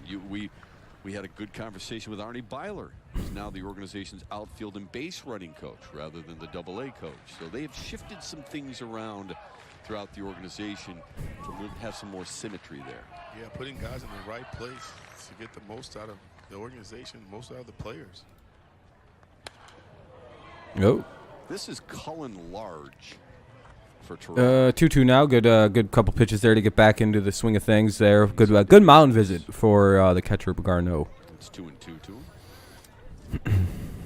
Thinking about being a young player, then in the mindset, you know, when you get an opportunity in the big league camp, you always try to do maybe a little bit too much because you want to make an impression, right? You want to leave a good feeling, good taste in the manager's mouth. But you want him to know who I am. So if something does happen at any point, you know, I'm on their radar. And so I always would maybe put a little too much pressure on myself to be good in those moments. But I also think that it can also bring out the best in you. And I'm hoping a lot of these young guys make a mark, make a name for themselves where they get on the Tigers' radar and they can impact this Tiger season. The shift is on against Large, fouls it away. The other name that I wanted to mention was Ryan Garco, who's the new VP of Player Development for the Tigers. Spent the last couple of years on the Angels coaching staff. He was an assistant at Stanford, 6 years in the majors as well. AA Tulsa, head coach at University of Pacific. So there's a long resume for Ryan Garco and the impact that he's going to make on this organization long term.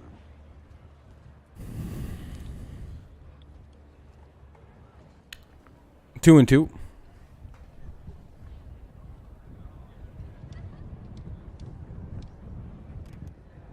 Large waits on the 2-2. Here's the pitch. There goes the runner. Runner goes, and he has to go back. We were talking about catchers earlier, and Simo, to your point about Jesus coming in and struggling a little bit, but you know, Garneau noticed it right away and says, before this gets out of control, you know, I'm going to go out there and have a talk with the young man. And right away, you know, that's yeah, you got to like that out of seeing that from Garneau, him going out there and talking to the pitcher to calm him the hell down. 3 catchers is because of stuff like that. You know, he 2 and 2. Go out and talk to him. He noticed it right away and made that trip out there and settled. Did he hit him? Fuck. Right? AJ doesn't have to tell a guy like Garneau, and that's what he's always tried. He's tried to emphasize to the younger. 2 on, nobody out in the top of the 9th. To make sure you're recognizing when you're supposed to go out. Well, that's one of the things that AJ was good at and great at as a player, getting a chance to play with him in the minor leagues before. Baker's really going to be a Seattle Seahawk. He paid attention to detail, and you see it now as a manager. But he also had a great rapport with our pitchers, and he would always, you know, be that leader, the guy that they can lean on. He knew their tendencies. He knew when they were off. He would always be adding something or always trying to help them get over the hump. And he didn't just do it for pitchers, he did it for position players. I was part of that. Uh-oh. Oh, a balk too. All right. Garneau's veteran presence. Yeah, I think it'll work. He'll be all right. Yeah, I'd just go get Kaepernick. At this point, if I'm one of these teams and all I got left is Baker or Jimmy G, and I have to take on all that contract, I'm not taking Jimmy G because of the contract. I'm not going to do that. And then with Baker, I don't know. Is it worth going to get Cap or is it worth getting Baker? You got somebody throwing it. I'd probably bring in Kaepernick. I'd be like, fuck it. I don't want to deal with these guys. At least Cap can stay fucking healthy. Because I'd pick Jimmy G over Baker. What do you do to recollect yourself in a situation like that, Dan? Well, I think right now you're just hoping, man, just, you know. Yeah, I mean, there's also Gardner Minshew, too. Like, there is that option. And it's the same thing, the same message that Dustin Garneau went out. But clearly, Carolina's probably going to be drafting a quarterback at this point. I mean, I'm in a whole load of trouble here. I can't be nitpicking around. You know, I guess the move would probably be, if you're Carolina, go get Jimmy G, right? Gets away from Garneau. And that scores a run. A balk moves both the runners up.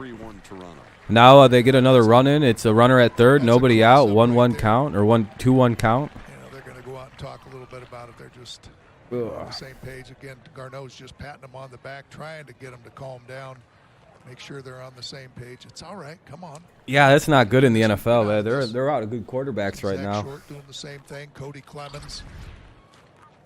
Just see it set up.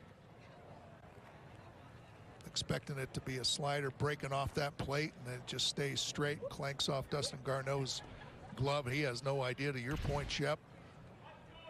Has to pick it up at the screen and save that run from scoring at third base. 2-1 to Lopez.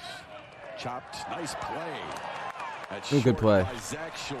Saw that quite a bit a year ago. Fantastic effort. And he throws out Lopez. Did the runner stay? Yeah, runner had to stay, too. Good job by Zach Short on the play there. Wow. I mean, he's good at defense. Nobody ever questioned that. That's why I think he's got a shot as a utility infielder on the team. Let me see it. Oh, look at this. It's up high. Oh, he caught that. One away. It's fun hanging out with you guys, man. I'm telling you. 3-1. Good pitch. 0-1. Let's see if that settles down to Jesus. Just getting that first out, and boy, it's just thank you, Zach Short. You know, now that first pitch right there, he threw that one well. Just hopefully it gets him back into sync. Another good one. That one pumped in at 95. 0-2.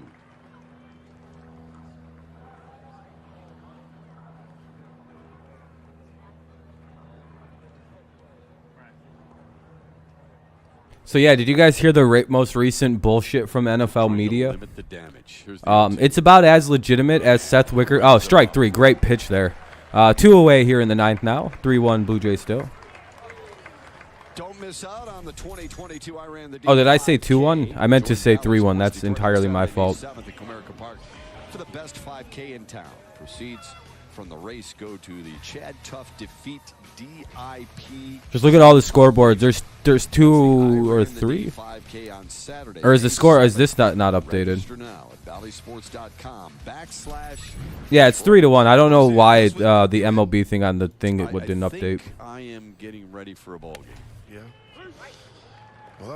But regarding Urban Meyer, the whole thing about Brady and Belichick hating each other and how they brought in armed guns into every meeting and pointed at each other during every conversation. Belichick would throw from hand to hand an open switchblade and look at Tom directly in the eyes, and Tom would fucking burn his hand and be like, "I'm not afraid of you. I'm not afraid of you, bitch." That was basically the relationship they had when they left.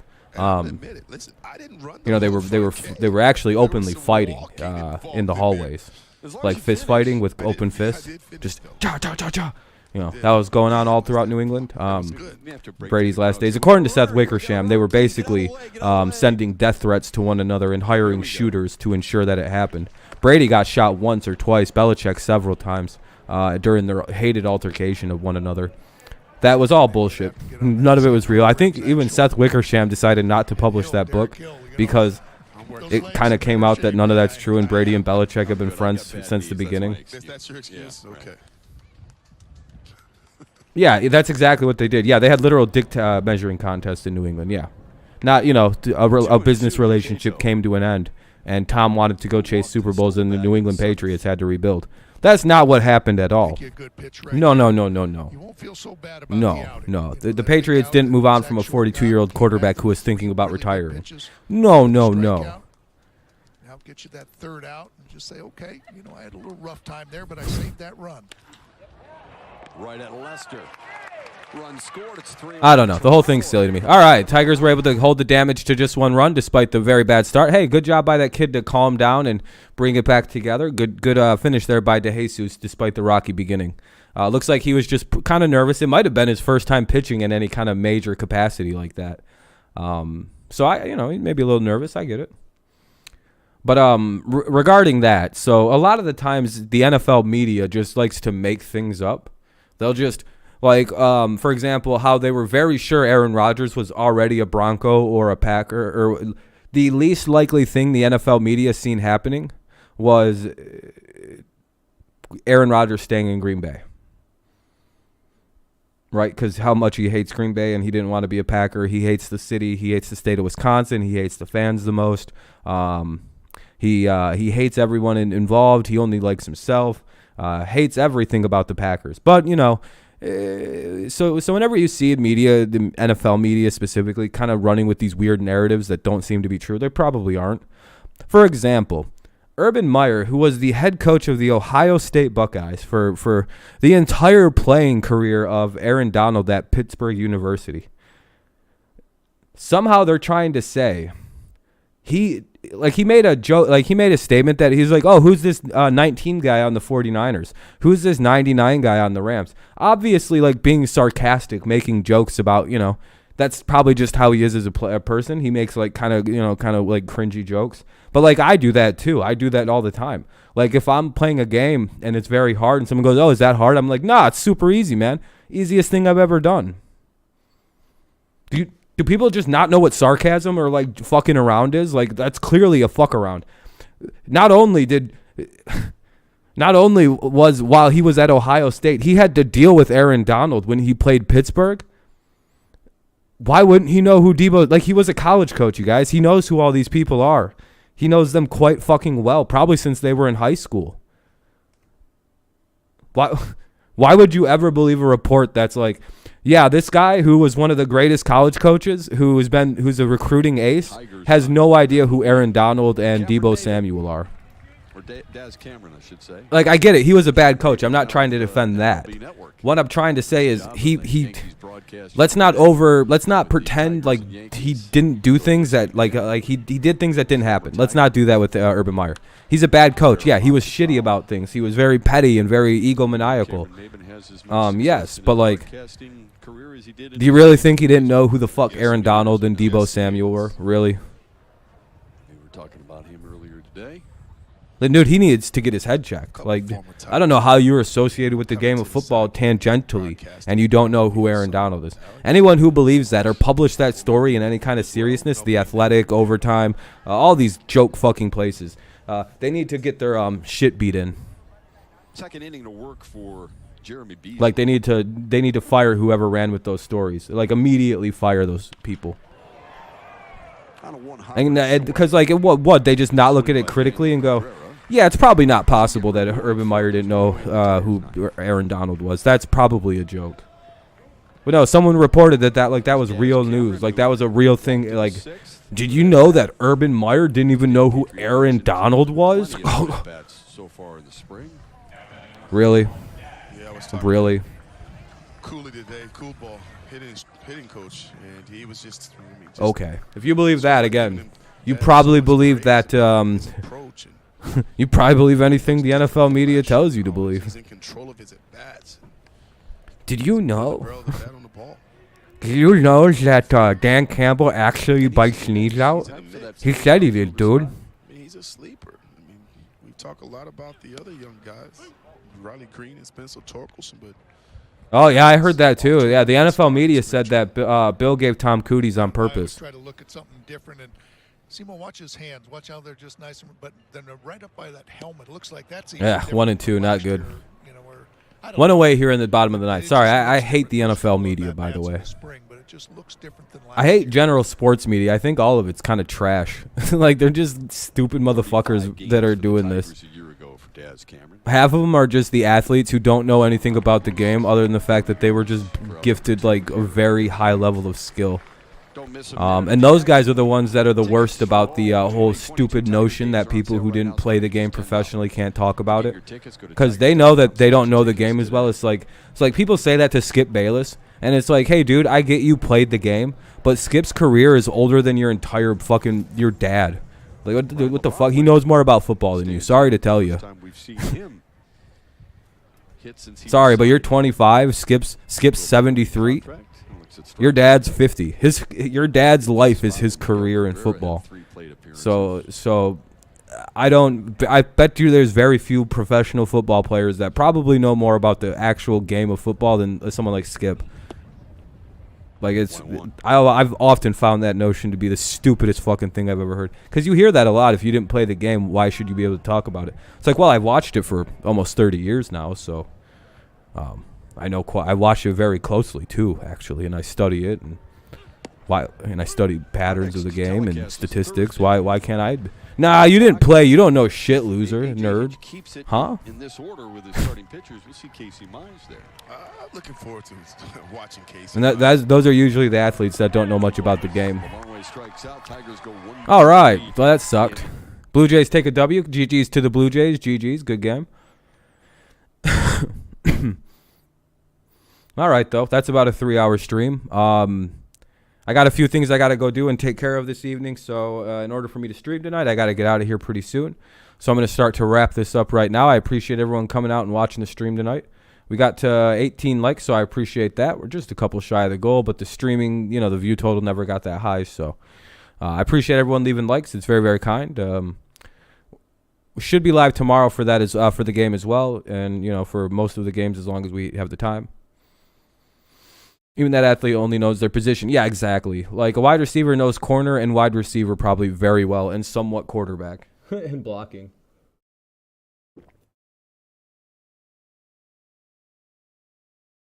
It's all right, Stinging Rays. You guys will be all right. You know what I mean?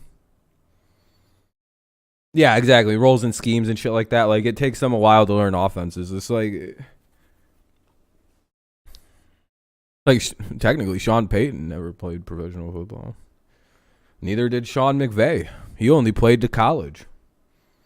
But, like, I don't know. He didn't play professional. He's a pretty good strategist. He knows the game pretty well. I don't know. Hate that notion. Really have always hated it. But, yeah, the Rays will be all right. You guys, it's the preseason. You don't have very good minor leaguers, so it's just like, oh, well. The Tigers didn't get a hit since the first inning of this game, basically. It is what it is. It's, it's that time of year.